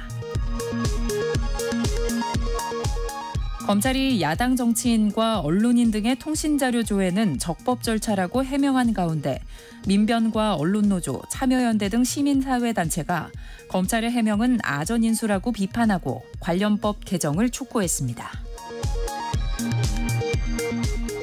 25개 독립운동가 선양단체로 구성된 항일독립선열선양단체연합은 뉴라이트 인사 논란에 휘말린 김형석 신임 독립기념관장의 임명 철회를 촉구했습니다. 김형석 관장은 기자간담회에서 사퇴할 이유나 생각이 없다고 밝혔습니다. 지금까지 라디오 정보센터 뉴스 편유희였습니다.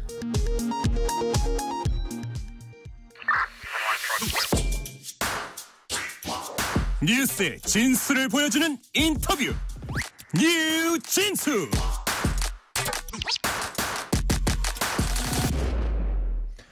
대한민국을 비롯한 전 세계 주요 증권 시장들이 폭락에 이은 변동성 장세를 겪고 있습니다. 원인으로 지목된 불안 요소 가운데는 실업률이나 이자율, 무역 수지 같은 경제 지표는 물론이고 전쟁과 선거 등 여러 지정학적 요소들까지 포함됐습니다. 현대경제연구원의 주원 경제연구실장님 모셨습니다. 주원 실장님 어서 오세요. 네, 안녕하십니까. 자, 이 방송 듣고 계신 청취자들 가운데 증권 투자하시는 분도 많고 하지 않는 분들도 많을 겁니다. 그럼에도 증권시장 동향을 우리가 한 번쯤 이렇게 주목해서 봐야 하는 이유를 좀 설명을 해 주세요. 간단하게 한 문장으로 말씀드리면 주식시장은 경제의 거울이다. 아, 거울이다. 그렇죠. 왜냐하면 이제 주식시장이라는 거는 기업들의 실적에 대한 평가잖아요. 그러니까 기업의 실적이 뭘까요? 생산하는 거죠. 예를 들어 뭐 자동차 회사가 자동차를 생산한다든가 반도체 회사가 반도체를 생산해서 매출을 올리는 거죠. 예. 근데 우리 경제성장률 흔히 얘기하잖아요. 경제성장률이라는 거는 정확히는 GDP의 증가율입니다. GDP라는 거는 그로스 도메스틱, 총 국내 프로덕트 생산. 네.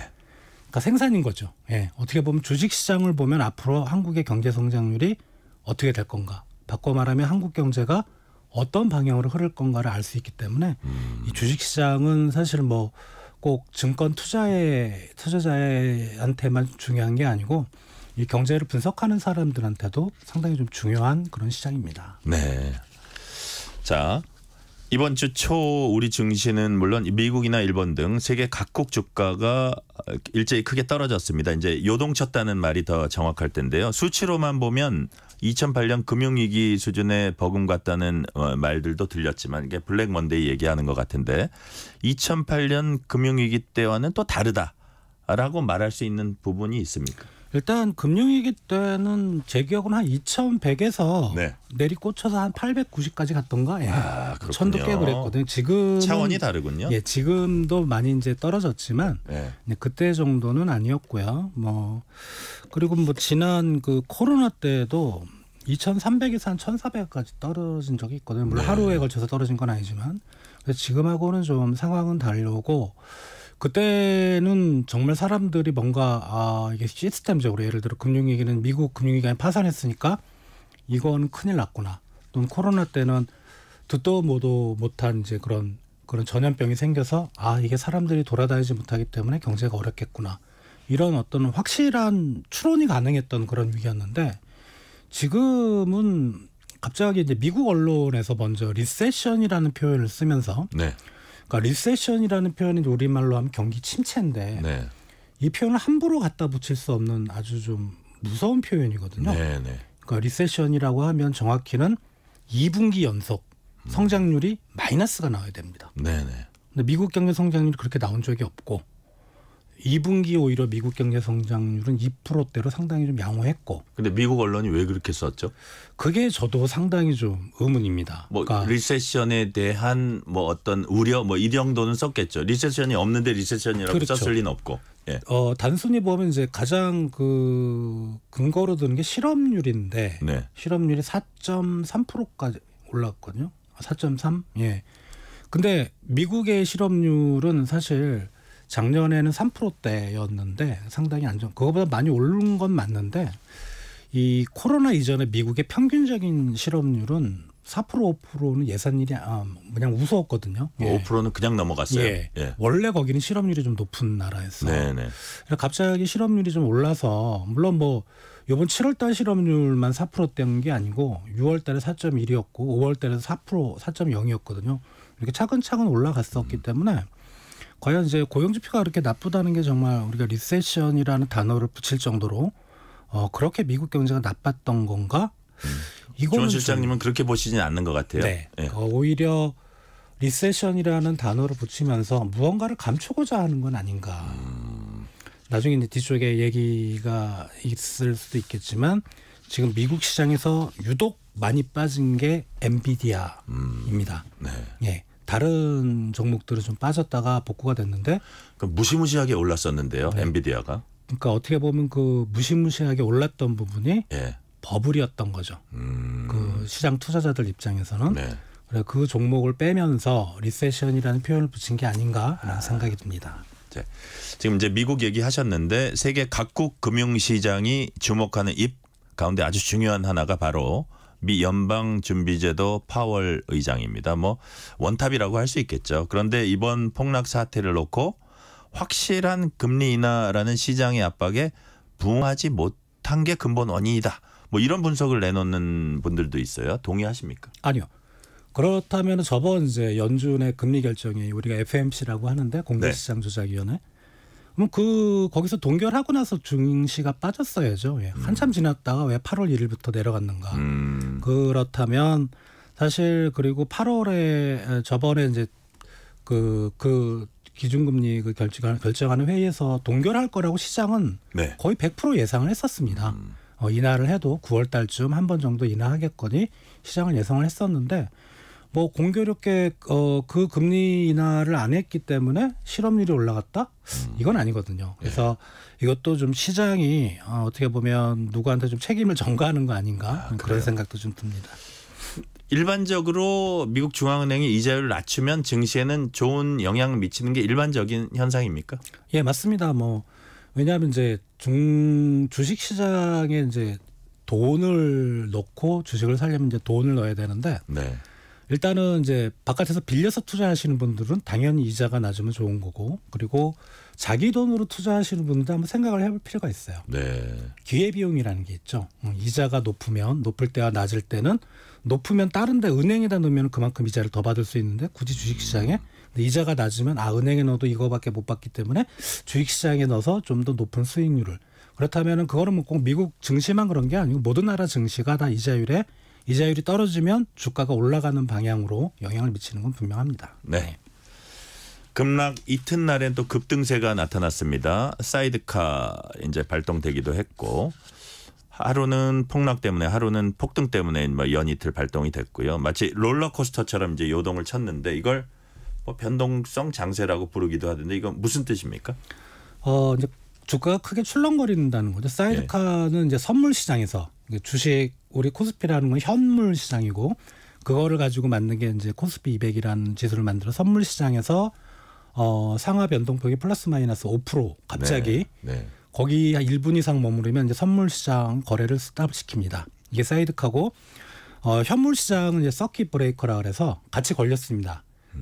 선물 시장에 사이드카가 걸리고 현물 시장도 그날 오후쯤에 이제 걸린 거죠. 네. 그것도 한 뭐 6% 정도 올랐기 때문에 이게 이제 그렇게 안 놔두면 사람들이 막 투매를 하는 거죠. 네.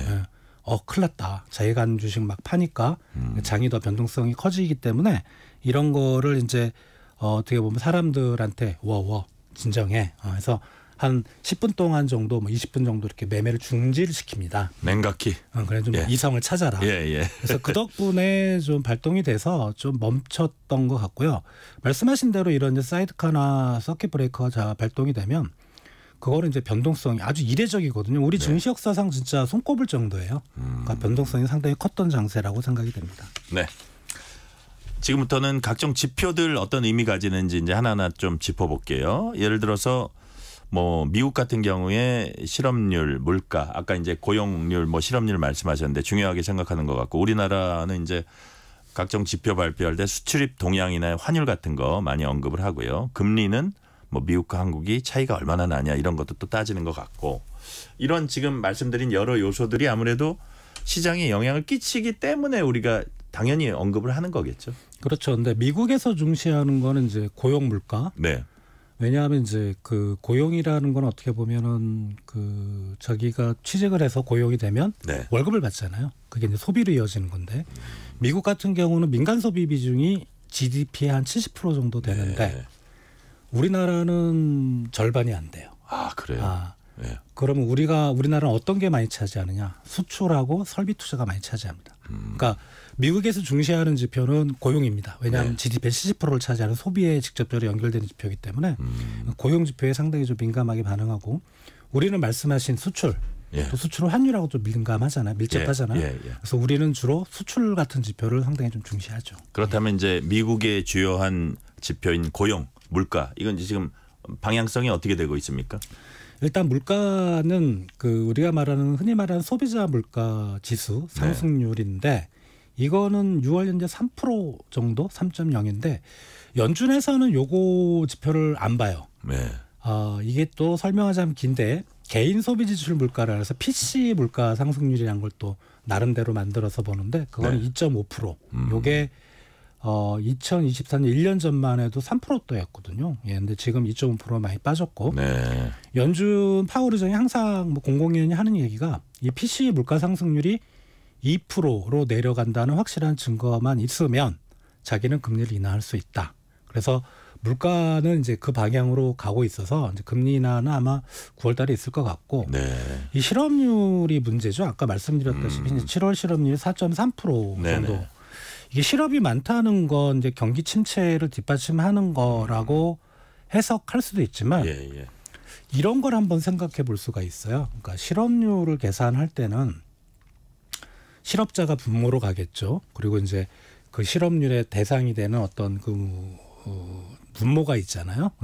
실업자가 분자로 가고, 그런데 이제 갑자기 뭐 일을 해야 되겠다. 그리고 이 고용 시장에 들어오는 사람 있죠. 그런 사람들은 당장은 실업자란 말이에요.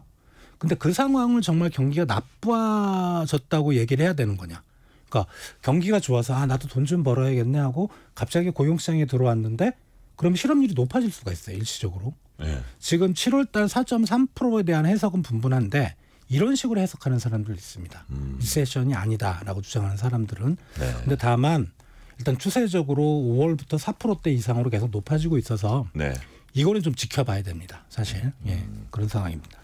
우리나라 이제 수출 그다음에 환율 말씀하셨는데 우리나라는 지난 6월 경상수지가 122억 6천만 달러 흑자 기록해서 6년 9개월 만에 최대치 기록했습니다. 경상수지 포함해서 우리 각종 지표들 어떤 추이를 보이고 있습니까 지금?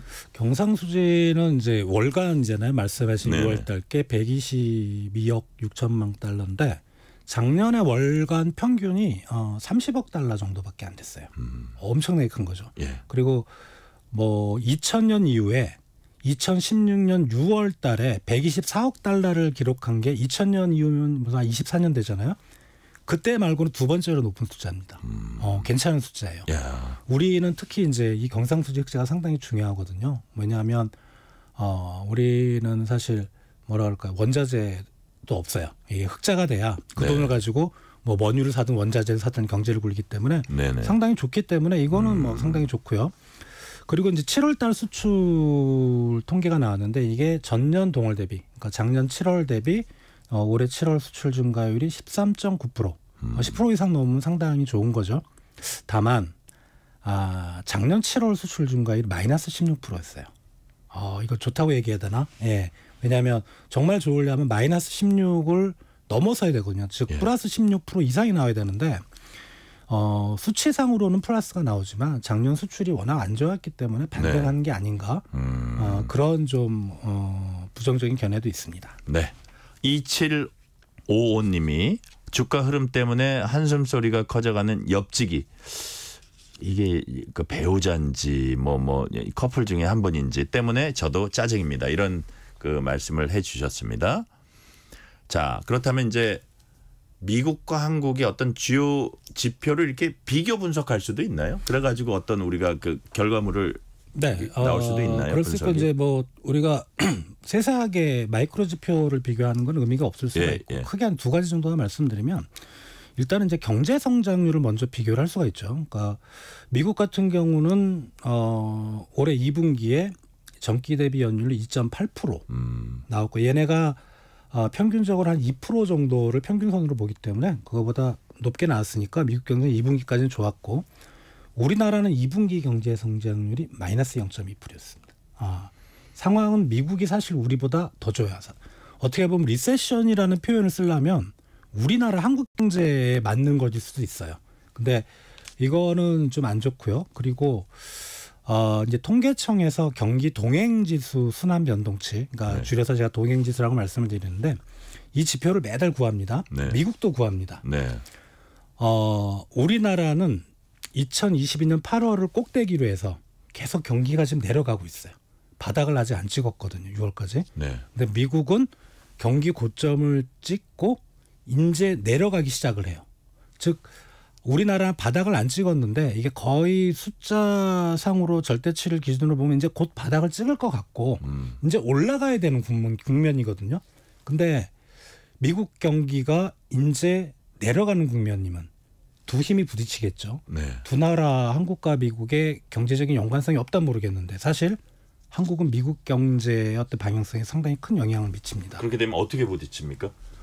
누가 이길 것 같아요?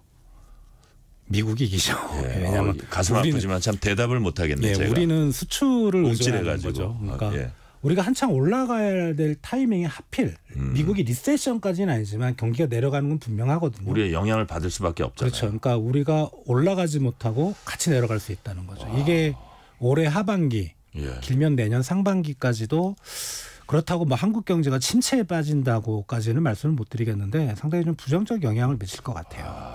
미국 경기가 하강 곡선을 그린다는 게 지금 모처럼 이제 상승 곡선을 그리려는 우리를 누를 수 있다. 네, 그런 말씀이네요. 자, 시장의 불확실성 키우는 또 다른 중요 원인이 이른바 뭐 지정학으로 불리는 국제 정세입니다. 예를 들어서 중동 전쟁 발발 여부가 세계 경제에 뭐 직격탄을 날릴 수도 있다는 얘기들 많이 하는데 일단 실장님 중동에서 전쟁이 일어나면 어떤 점들이 이제 주로 영향을 받게 됩니까?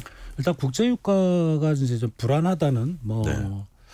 이란은 석유 생산국이고 이스라엘은 그렇지 않지만 이제 거기 국제 석유의 운송로들이 바다를 통해서 많이 있잖아요. 홍해도 네. 있고 페르시아만도 있고. 그래서 과거에 이제 70년대, 80년대 오일 쇼크가 터졌던 이유가 페르시아만이 봉쇄가 되면서 그러니까요. 예, 그 유가를 올렸던 그런 경향이 있는데 근데 케이스별로 보면 그 미국이 참전했던 중동 전쟁, 걸프전, 미국 이라크 전쟁, 그리고 이제 아까 말씀드렸던 이스라엘하고 중동 산유국들이 싸웠던 정도, 이 두 가지 케이스를 넣고 봤을 때는 미국이 참전했을 때는 유가 안 올랐습니다. 네. 오히려 네. 전쟁이 시작되면서 떨어졌고, 그 산유국들이 참전했을 때만 유가가 올랐고, 그럼 이제 이란은 산유국이니까 이란하고 이스라엘이 붙으면 이제 유가가 오르고 그게 결국은 세계 경제나 뭐 미국 증시나 한국 증시에 마이너스 영향을 미치지 않을까라고 생각들 하시는데, 네.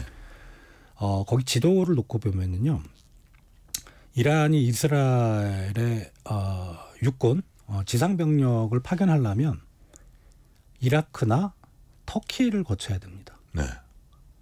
일단 이라크는 이란을 너무 싫어하고요. 예, 옛날에 싸웠잖아요. 그리고 터키가 과연 자기네 길을 내줄까? 특히 이라크 같은 경우는 미군 기지가 있어요. 즉 거기서 전쟁이라는 거는 지상 병력 간의 싸움은 안 됩니다. 잘해야 미사일 몇 방 날리거나 뭐 전투기나 드론이 가서 폭격하는. 네. 그렇다면은 사실 지상군이 투입되고 산유국들이 싸워야만 국제 유가가 뜨는데 네.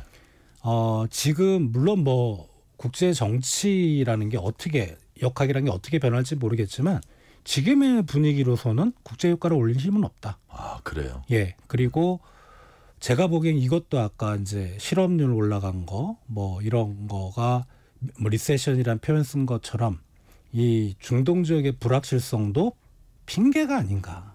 오히려. 예. 예. 물론 이제 뭐 우려는 되고 걱정은 되지만 국제 유가가 일시적으로 뭐 오르락내리락 하겠지만 네. 이게 미국 증시를 폭락시킨다? 그건 아닐 것 같아요. 예. 네. 자, 저희는 지금 주원 현대경제연구원 경제연구실장과 얘기 나누고 있습니다. 6812님이 주원 실장님 세계 경제에 대한 상세한 설명 귀에 쏙쏙 들어옵니다. 좋은 방송 감사합니다. 이렇게 말씀해 주셨어요. 자, 시장이 주목하는 또 다른 변수는 11월 미국 대선입니다. 미국 증시가 주요 대선 후보의 지지율에 따라 뭐 업종별 등락이 발생하기도 한다고 하는데 우리한테 봐서 중요한 건 교역국 입장에서 볼 때 미국 대선은 아무래도 무역과 투자 등에서 영향을 끼칠 수 있다. 이게 또 변수가 될 것 같아요. 제가 개인적으로는 트럼프의 성격을 참 좋아합니다. 화끈하고, 예, 화끈하잖아요. 네. 예. 트럼프 진짜 좋아하시는 거예요? 개인적인 성격으로는. 그런데 그 트럼프가 이제 저번에 바이든 대통령 이전에 집권하셨잖아요. 네. 그때 세계 경제가 폭망했던거든요. 그러니까 왜 그랬냐면 그때 이제 미국의 입장에서 아마 기억들 하실지 모르 2018년부터 이제 중국이 미국에다가 수출하는 거에 대해서 미국 정부가 그때 평균 수입 관세율이 3%였는데 네. 그걸 이제 평균적으로 봤을 때 20%까지 올려놨거든요. 네네. 어떤 일이 발생했냐면 2018년에 이제 그걸 이제 관세를 점점점 인상을 해서 2019년쯤에 마무리했는데 2018년 세계 경제 성장률이 3.6%였는데 갑자기 2019년에 2.8%. 그리고 세계 교역 증가율이 세계 전체적으로 봤을 때 2018년에 4%였는데 2019년에 1%. 한국만 놓고 보면 우리나라 수출 증가율이 2018년에 5% 플러스 5%였는데 2019년에 갑자기 마이너스 10%. 경제 성장률은 1%포인트가 떨어졌습니다. 우리나라께. 이유가 뭐라고 보시는 거예요? 세계 GDP의 25%가 미국이 차지하고 네네. 세계 GDP 한 19% 정도가 중국이 차지하는 두 나라가 교역을 하는 양도 엄청나잖아요. 예. 미국이 중국에다 관세를 때리면 우리나라가 중국에다가 수출하는 것도 영향을 받는 거죠. 그 영향을 많이 받은 것 같아요. 그러니까 우리나라만 영향을 받은 게 아니고 세계 전체적으로 그렇게 영향을 받다 보니까 그런데 지금 트럼프가 지금 미국의 대중 수입 관세율이 아까 20% 정도라고 말씀드렸잖아요. 네네. 자기가 대통령이 되면 모든 나라로부터 미국으로 들어오는 제품에 대해서 10% 수입 관세율. 네. 중국에 대해서는 60%. 그럼 어떤 일이 발생할까요? 이게 소위 말하는 이제 뭐 역사를 공부하신 분들은 아는데 1920년대 대공황이 발생을 하는 겁니다. 60%는 어마어마합니다. 되게 위험하다고 보시는 예. 거예요? 네. 자, 주원 실장님께서는 위험하게 보시고 지금 시간이 한 1분 정도 남았는데요. 국내 상황으로 돌아와서 증시 관련해서 금융투자소득세 둘러싼 논쟁이 정치권 중심으로 활발하게 벌어지고 있습니다. 시장을 가장 가까이서 지켜보시니까 이 부분은 어떻게 규결돼야 한다고 보세요? 원칙적으로는 하는 게 맞아요. 왜냐하면 선진국들이 대부분 하고 있고 다만 시기적으로 안 맞아요. 아, 그래요? 좀 보자고요. 이거 증시가 좀 안정이 되고 뭐 미국이나 우리나라 증시가 좀 안정이 되고 경제가 좀 탄탄할 때 이런 것도 논의가 돼야지 아무리 좋은 정책도 이렇게 지금 금투세 했다가는 정말 폭동이 일어날 수도 있어요. 지금 증권 투자하시는 분 입장에서는. 그래서 정치권에서도 좀 유연하게 시기를 하자는 거지 뭐 그게 하지 말자는 건 아닌 것 같거든요. 금투세 원천 봉쇄는 아니고 예. 경제가 탄탄해지고 여러 가지 여건이 갖춰졌을 때는 할 수 있지만 지금으로서는 일단 폐지 혹은 유예하는 게 맞다. 예, 저는 그렇게 생각을 합니다. 네. 자, 오늘 말씀은 여기까지 듣겠습니다. 지금까지 주원 현대경제연구원 경제연구실장이었습니다. 오늘 말씀 감사합니다. 감사합니다. 실시간 교통정보 알아보겠습니다. 교통정보센터 공인혜 리포터 나와주세요. 네, 이 시각 교통정보입니다. 연일 이어지는 폭염에 운전의 피로도는 더 높아졌고요. 오늘 퇴근길 사고 소식도 유난합니다. 속도보다는 안전을 더 생각하셔야겠는데요. 먼저 경부고속도로 부산 방향입니다. 서울 시관과 수원 부근 더디다가 오산 부근 2, 3차로가 사고로 차단돼 있고요. 영동고속도로 인천 방향 양지와 마성 또 광교 터널 부근으로 지체 서행하다가 북수원부터 반월 터널까지는 11km 구간 다시 월곶부터 영동선 시점까지는 6km 구간 정체인데 이 사이 안산 분기점 5차로와 갓길에 서 있는 고장난 차도 주의하셔야겠습니다. 평택 시흥고속도로 시흥 쪽 마도에서 남한산 분기점 사이 정체도 길고요. 경인선 인천 방향 부천 부근 3차로도 사고로 막혀 있습니다. 이 밖에 서울시내 강변북로 일산 쪽 동작대교 부근 1차로와 서강대교 남단 방향 1차로에서도 각각 추돌 사고 처리 중이고요. 내부순환도로 성수 분기점 방향은 홍은 램프 부근 3차로의 고장난 차 처리 여파 연희 램프부터 정릉 터널 쪽으로 받고 있습니다. KBS 교통정보센터였습니다.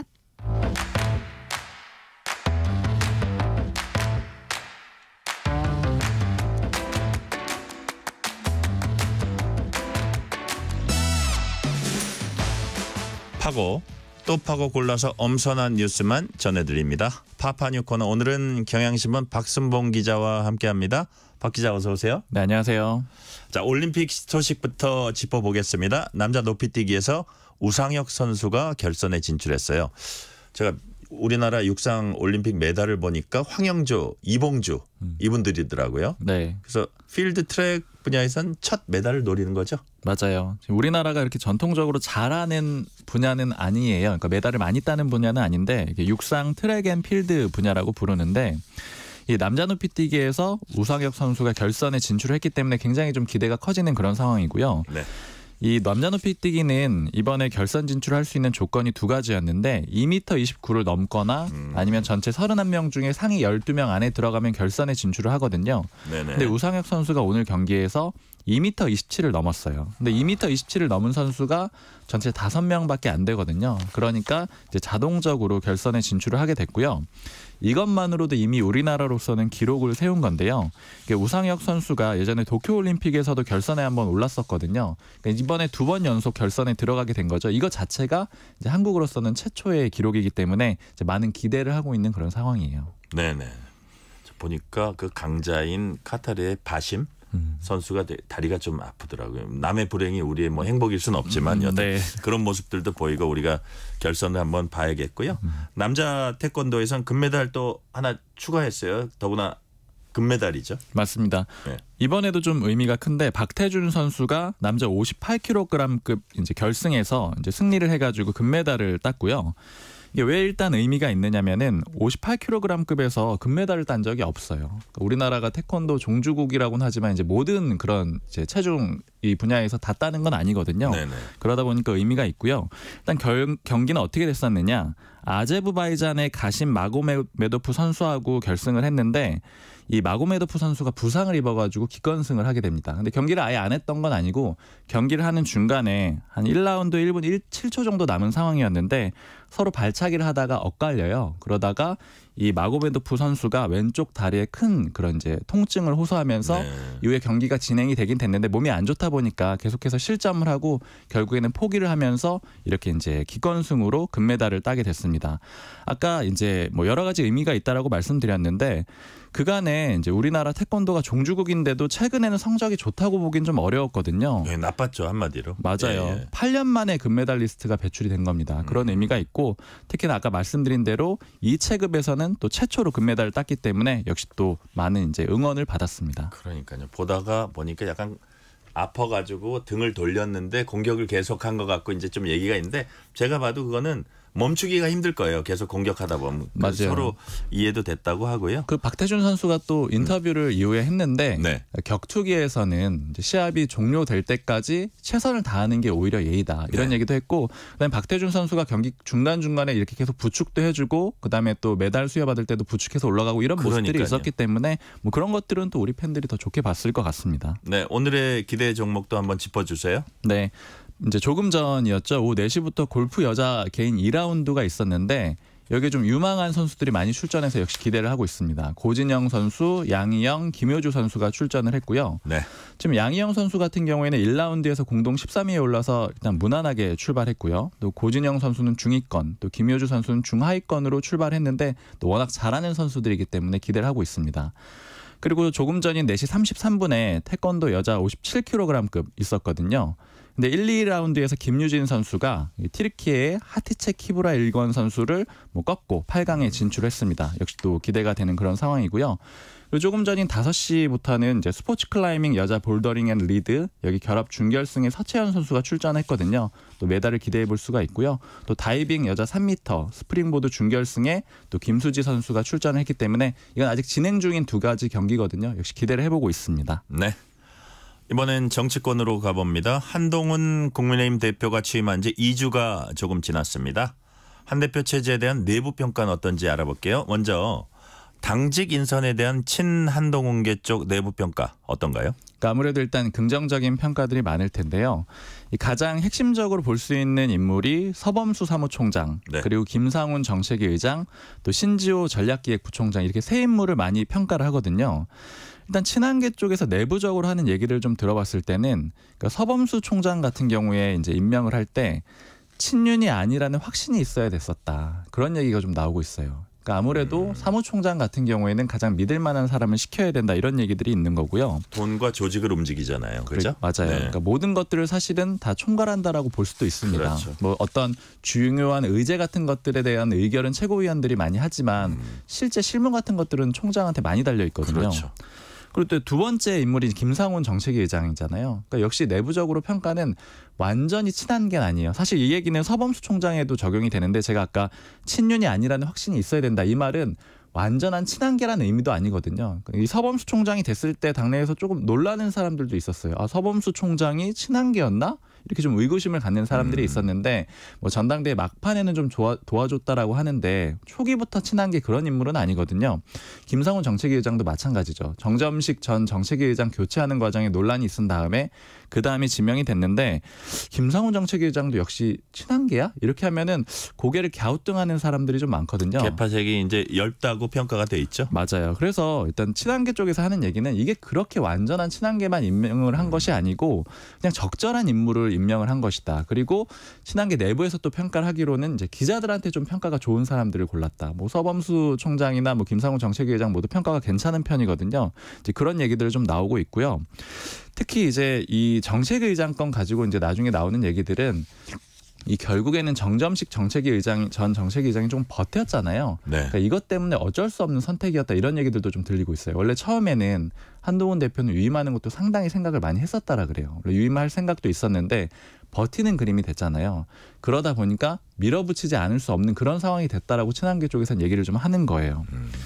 좀 이 평가가 좀 엇갈리는 게 사실은 신지호 전략기획부총장이에요. 그러니까 네. 너무 친한 게를 임명한 거 아니야? 그리고 이제 소위 뭐 유튜브 같은 데 출연을 많이 해가지고 강성 발언들도 좀 많이 했잖아요. 그러다 보니까 내부에서도 뭐 완전히 좋은 인물이냐 여기에 대해서는 좀 평가가 엇갈리는데 총괄 상황실장 어쨌든 그 상황실장 역할을 했잖아요. 맞아요. 그죠? 전당대회 과정에서 역할을 했던 건 맞고 그다음에 모 친한계 인사한테 물어보니까 이런 표현을 쓰더라고요.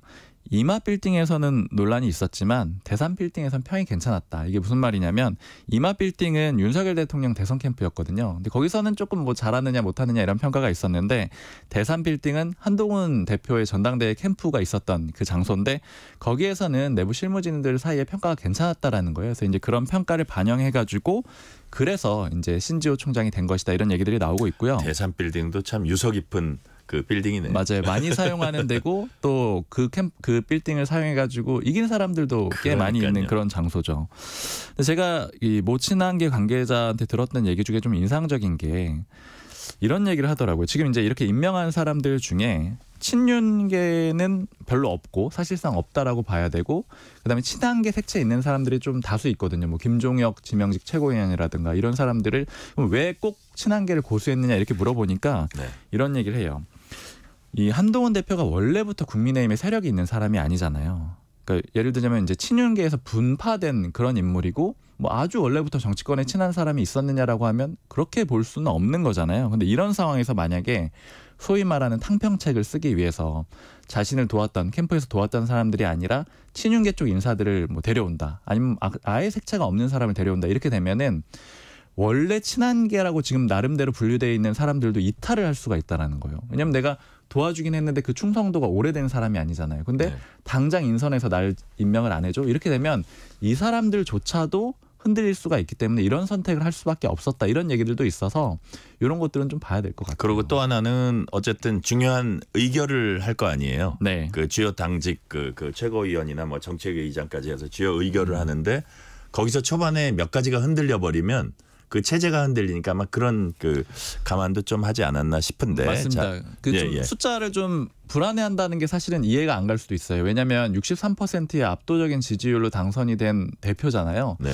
그런데 의원들 분위기는 사실 좀 많이 달랐잖아요. 그러니까 그런 데서 오는 불안감이다. 이런 평가도 있습니다. 그렇죠.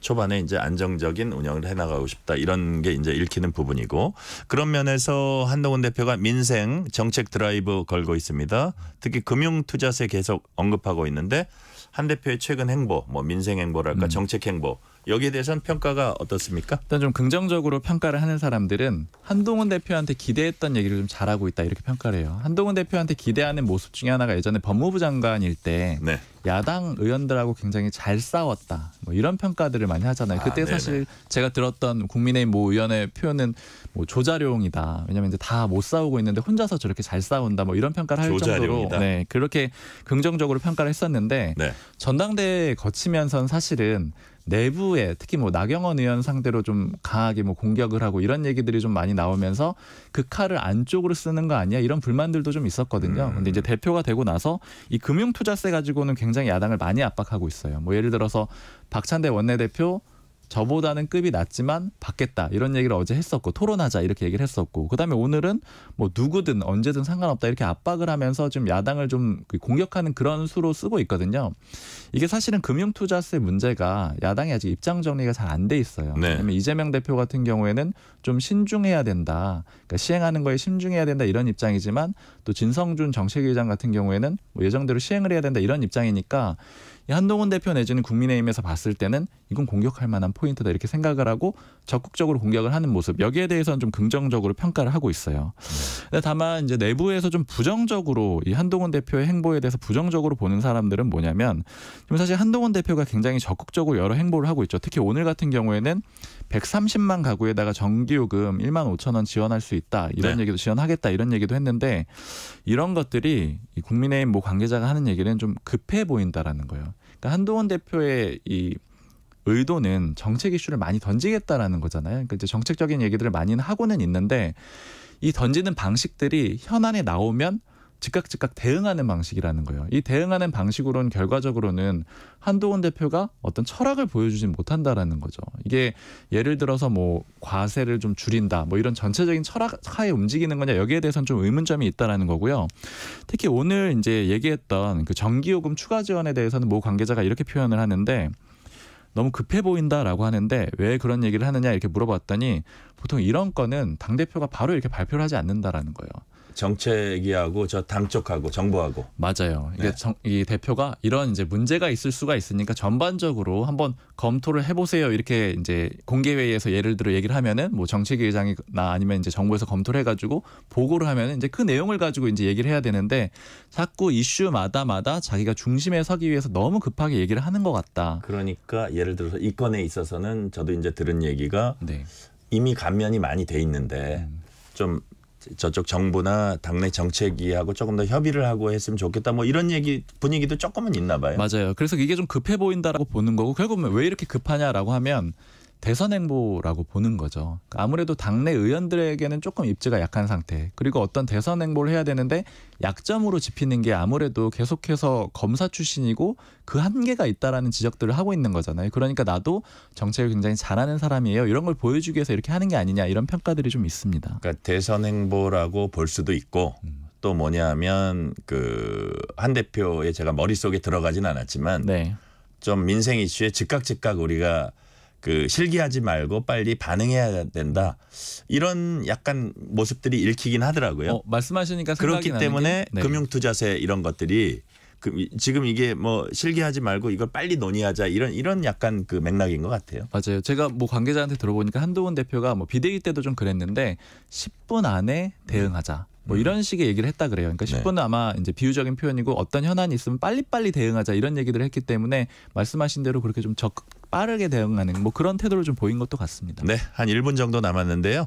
금투세 이런 토론 공방을 민주당이 영수회담 제안과도 좀 연결지어서 생각해 볼 수 있나요? 네, 민주당에서는 이 영수회담, 그러니까 윤석열 대통령이 나와라라고 계속 하고 있는 거잖아요. 그런데 한동훈 대표는 격도 상관없고 다 상관없으니까 나랑 먼저 얘기하자, 이렇게 하게 되면 그리고 대통령실은 사실은 바로 이재명 대표랑 지금 하고 싶어하는 그런 분위기는 아니거든요.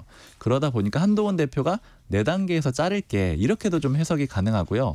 또 반대로 보자면 격을 따지지 말라라는 건 사실은 대통령실을 향한 그런 말로도 해석이 가능해요. 왜냐하면 이제 윤 대통령이 계속 이재명 대표하고 만나는 거에 대해서 좀 피하는 거를 적극적으로 검토를 해라, 이런 압박으로도 해석이 가능하다. 두 가지가 더 가능합니다. 네네.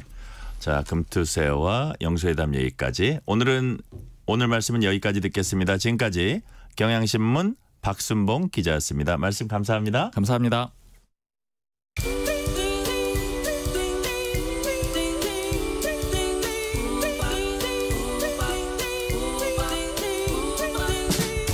오늘 하루 뉴스를 정리해주는 다정한 편지 한 통. KBS 1라디오 뉴스레터 K.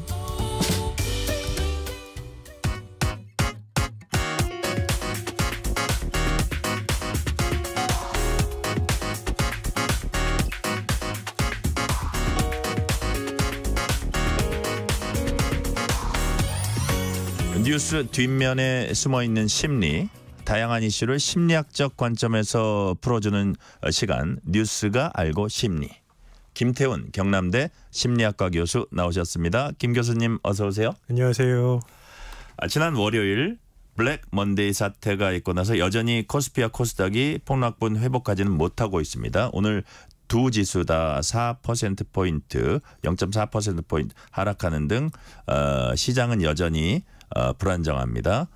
경제는 심리라고 하는데 이런 때 우리 마음은 어떻게 다 잡아야 할지 알아봅니다. 교수님 먼저 월요일부터 소위 패닉셀, 이제 패닉돼서 파는 겁니다. 그렇죠. 패닉 바이, 뭐 이렇게 패닉에 빠져서 주식을 마구 파는 분들이 있었는데 패닉셀, 패닉 바이 이런 행동 어떻게 오는 건지, 다시 말해서 패닉에 빠지면 사람이 어떻게 되는 겁니까? 패닉에 빠지면 편도체 납치 현상이라는 게 나타날 수 있거든요. 네. 패닉이라는 건 공포랑 불안감에 사로잡혀 있다는 건데요. 요때 반응을 강하게 하는 게 편도체입니다. 근데 그 기능이 너무 과하게 작용이 되면 다른 뇌 영역의 기능을 일시적으로 마비시킵니다.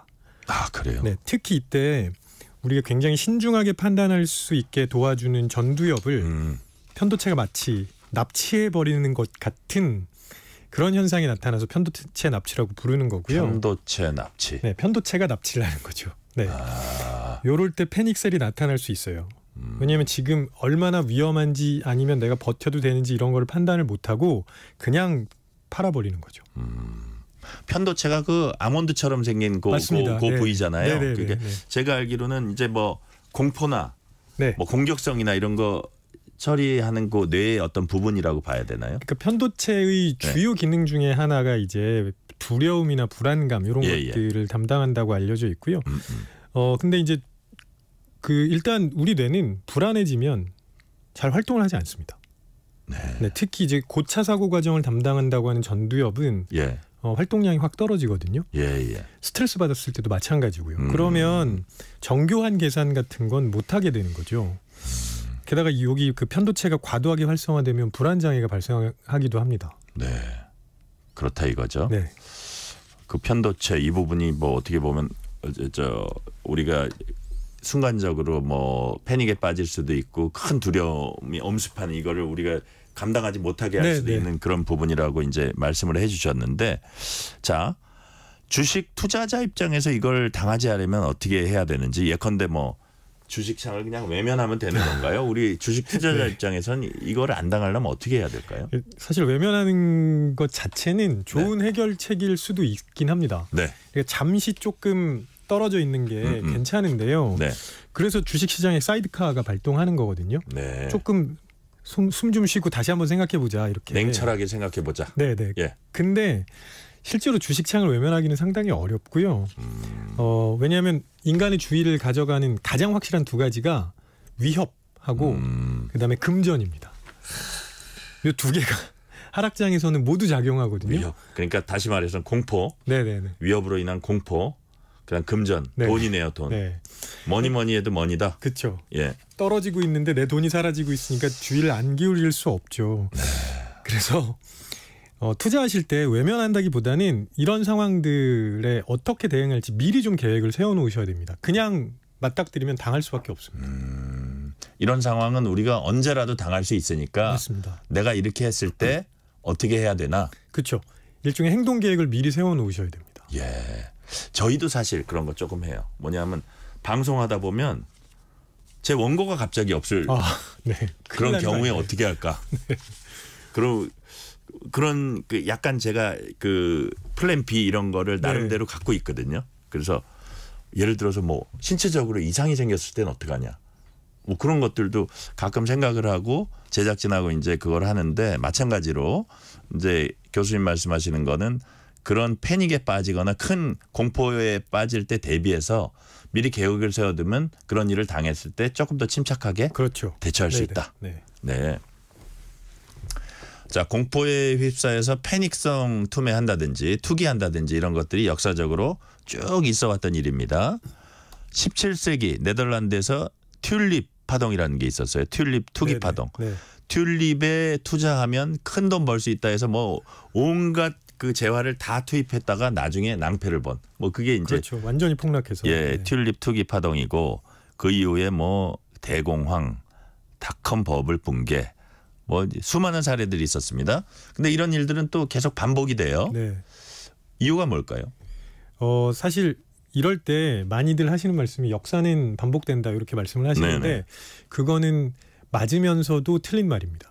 역사를 우리가 좀 바꿀 수 있어요? 아니요. 그게 아니라 똑같이 반복되는 것 같지만 디테일을 보면 조금씩 다 다르거든요. 달라요. 매번 부동산 위기도 있고 부동산이 폭등하는 때도 있어요. 그런데 부동산 위기 때 또 역사는 반복된다고 하지만 자세히 보면 구매 주요 계층이 다르거나 지역이 다르거나 이런 것들이 항상 있었습니다. 그래서 그런 것들을 조금 자세하게 봐야 돼요. 그래야 내가 일맥상통하게 비슷하면서도 뭔가 다른 점을 우리가 파악하고 알고 있어야 된다 이거요? 근데 그런 걸 잘 못 보게 되죠. 특히 이제 불안하면 그런데요. 인간이 가장 싫어하는 게 불확실성이 유발하는 불안입니다. 그렇죠. 그러니까 이제 주가 갑자기 내려가고 시장 상황이 불확실해지면 어쩔 수 없이 불안감이 나타나게 되고 투매를 하는 건데, 이때 군중 본능도 영향을 줍니다. 군중 본능? 사람들이 막 팔고 있어요.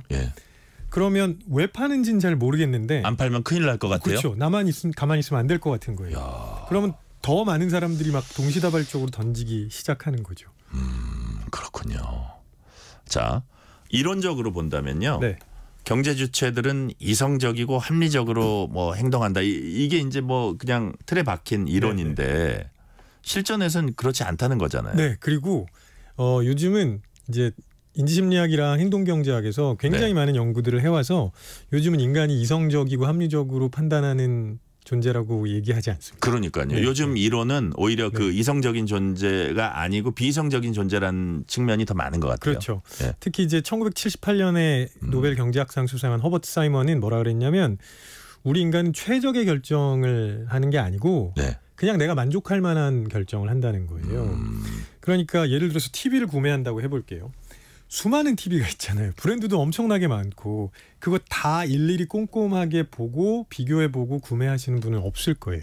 몇 개 보고 요 정도면 내가 만족할 수 있잖아 해서 최적이라는 개념 자체도 사실 거의 불가능한 개념일 수도 맞습니다. 있어요. 네. 그래서 이성적이고 합리적으로 행동한다고 생각하는 거는 좀 적절하지 않은 표현일 수도 있어요. 예를 들자면 어떤 게 있을까요? 일단 지금 나타나는 대표적인 현상은 손실 회피거든요.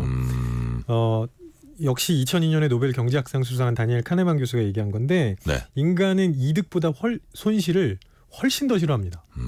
예를 들어서 똑같은 10,000원이라고 해도요. 내가 이걸 벌었을 때 기쁜 것보다 손해를 봤을 때 짜증이 훨씬 더 크게 오는 거죠. 벌기보다는 벌지 못하더라도 로스 손실은 싫다. 네, 굉장히 싫어합니다. 그러니까 주가가 떨어지는 거 보고 있으면 얼마나 더 큰 손실이 올까 버티기 쉽지 않은 거고요. 이런 걸 이제 휴리스틱이라고 하거든요. 일종의 모든 걸 다 고민할 수 없으니까 지름길을 찾아 나가는 겁니다. 그래서 뭐 예를 들면 그런 것도 있죠. 테마주로 묶이면 저게 과연 올라도 돼 하는데 가격이 막 오를 때도 있거든요. 그러면 그거 왜 오르냐면 비슷한 업종 비슷한 이름이라고 해서 오르는 경우도 있습니다. 이런 것도 일종의 뭐 대표성 휴리스틱 이렇게 볼 수 있고요. 굉장히 다양하게 휴리스틱들이 많이 나타납니다. 그렇군요. 그렇다면 정보를 많이 알면 다른 사람보다 많이 알면 이 감정의 어떤 그 불안감, 소용돌이 이런 데서 벗어나는데 좀 유리한가요? 그렇게 생각하시곤 해요. 왜냐하면 정보를 많이 습득하고 내가 많이 가지고 있으면 좀 안심되지 않을까라고 할 수 있는데요. 반드시 그렇지 않은가요? 아닙니다. 정보는 이미 너무 많아요. 그러니까 우리가 그 많은 정보 중에 뭐가 더 의미가 있고 뭐가 더 중요한지를 판단하는 게 훨씬 더 우리가 해야 할 작업이지 그냥 정보를 모으는 거는 잘못하면 이 정도로는 부족한 것 같은데 그래서 계속 강박적으로 정보만 습득하시는 분들이 있어요. 그러면 100% 장고 끝에 악수가 나옵니다.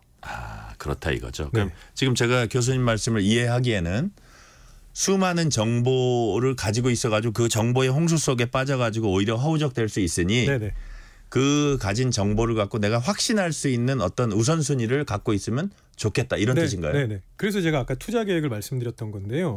예를 들면 이번과 같은 폭락장이 드문 일이 아니에요. 그러니까 통계에 따라서 조금 다르지만 주가가 5% 정도 빠지는 일은 생각보다 자주 일어납니다. 제가 한번 찾아봤더니 1년에 평균 3번 정도 이게 나타난다는 거예요. 그러면 그런 데이터만 모으고 뭐 투자 1, 2년 할 거 아니니까 거기에 대해서 미리 계획을 세우시면 훨씬 더 안정적이고 침착하게 대응하실 수 있겠죠. 0419님이 우리 김태훈 교수님한테 이런 질문을 드리네요. 교수님, 주식으로 손해를 봤는데도 안 하면 불안합니다. 저 주식 중독인가요? 그 주식을 왜 하셨는지 한번 생각해 보셔야 됩니다. 자, 주식을 왜 하셨는지 생각해 보셔야 된대요. 아마 주변에서 권유를 받고 하셨으면 진짜 이게 나한테 맞는 투자 방법인지 다시 한번 생각해 보시는 게 어떨까 싶습니다. 패닉의 순간이 오면은 모든 사람이 다 한 방향으로 달려가는 경향이 있습니다. 막 놀라가지고요. 나만 안 하면 뒤질 것 같고. 예를 들어 이번처럼 이제 패닉 세일이 발생했을 때 내가 저 무리에 섞여서 최대한 빨리 장에서 빠져나오는 게 좋을 거다 생각하는 사람이 있고 아니면 공포심이 가라앉을 때까지 냉정하게 기다리는 사람들이 있을 겁니다. 그 결과는 사실 그 이후 주식이 어떻게 되냐에 달려 있긴 한데 거기에서 이제 교수님이 좀 말씀해주고 싶은 태도랄까 조언해주고 싶은 태도는 어떤 게 있을까요? 지금까지 이제 주식 시장을 보면 대부분 하락을 했어도 시간 문제일 뿐 반등했거든요. 네. 거의 유일한 예외가 니케이 지수였습니다. 일본 니케이 지수는 한 50년 동안 반등을 못했어요. 한 30년 동안. 어쨌든 큰 폭락을 하면 반등은 한다. 반등은 하죠. 어디까지 갈지 몰라도. 그렇죠. 근데 문제는 요걸 기다려야 되잖아요. 반등을 기다리는 게 생각보다 어려워요. 왜냐하면 모호하기 때문에 그렇습니다. 이게 방향이 어느 쪽으로 가는 건지, 조금 더 떨어졌다 올라갈 건지, 얼마나 기다려야 되는 건지, 이런 모호함이 많은데 모호함을 견딜 자신이 없으면 차라리 그 시장에서 빨리 빠져나오시는 게 좋습니다. 근데 진짜 경험이 많은 투자자들은 이렇게 모호함을 견디면서 이 정보는 어디서 왔고, 그다음에 이건 팩트 체크가 제대로 된 건지, 이런 것들을 확인하면서 포트폴리오 조정하고 버티는 거죠. 그런 사람들이 곧 이어지는 상승장에서 대부분 많이 봅니다. 그렇다면 지금 말씀하신 거는 어쨌든 그런 막 폭락장이 있을 때 여튼 뭐 그러니까 어떤 냉철하고 이게 진정된 상태에서의 판단이 잘 안 되니까 좀 최대한 냉철함을 유지하면서 이제 분석하면 좋은데 그게 말처럼 쉽지가 않잖아요. 쉽지 않죠. 그래서 평정심 갖고 이제 투자하는 방식은 그렇게 해야 된다, 그런 말씀인가요? 네. 그리고 그때 특히 폭락장일 때는요, 루머가 정말 많습니다. 루머. 네. 루머가 정말 많아서 일반 투자자들이 그런 루머에 굉장히 쉽게 휘둘려요. 그러면 오히려 나는 요럴 때는 어떤 쪽의 그 소스를 주로 신뢰할 거고, 요런 계획들을 미리 세워놓으시는 게 좋다는 거죠. 그러니까 예를 들어서 그런 혼란 상황이 벌어졌을 때 대비해서, 혼란 상황이 벌어져서 이런저런 얘기들이 많을 때 지금까지 자기가 안정돼 있을 때 좀 공부한 지금까지 흐름이 있잖아요. 그런 것들을 좀 정리해 두면, 그다음에 그런 혼란 상황이 벌어졌을 때 조금 중심을 잡는데 편하다. 네. 그렇다면 마지막으로 이런 질문 한번 드려볼게요. 꼭 투자가 아니더라도 지금까지 우리가 투자 얘기했는데 일상생활에서도 집단적인 두려움 휩쓸리지 않고 좀 더 이렇게 냉철한 판단력을 유지할 수 있는 방법, 어떤 게 있을까요? 일단 그게 투자든 뭐든 간에 내가 왜 하는지 생각해 보시고 이름을 붙여보시면 좋습니다. 이게 예를 들면 뭐 투자라면 이거는 숨은 보물찾기야. 그러면 어떤 종목을 골라야 될지, 투자 기간은 어떻게 해야 될지 설정하실 수 있거든요. 그런 생각을 한번 해보시면 좋겠습니다. 오늘은 여기까지 말씀 듣겠습니다. 지금까지 김태훈 경남대 심리학과 교수였습니다. 감사합니다. 고맙습니다. 5246님이 날도 덥고 화나는 뉴스도 많은데 전종철 앵커 패널들의 쾌활한 목소리로 오늘을 정리하니 좀 나은 것 같습니다. 힘들었지만 다들 수고하셨어요. 힘든 하루였지만 다들 수고하셨어요. 말씀 주셨습니다. 감사합니다. 오늘 뉴스레터 K 여기까지입니다. 커피 쿠폰 받으실 분들은 뉴스레터 K 홈페이지 확인해 주시고요. 오늘도 함께해 주신 청취자 여러분 진심으로 감사드립니다. 지금까지 뉴스레터 K 전종철입니다.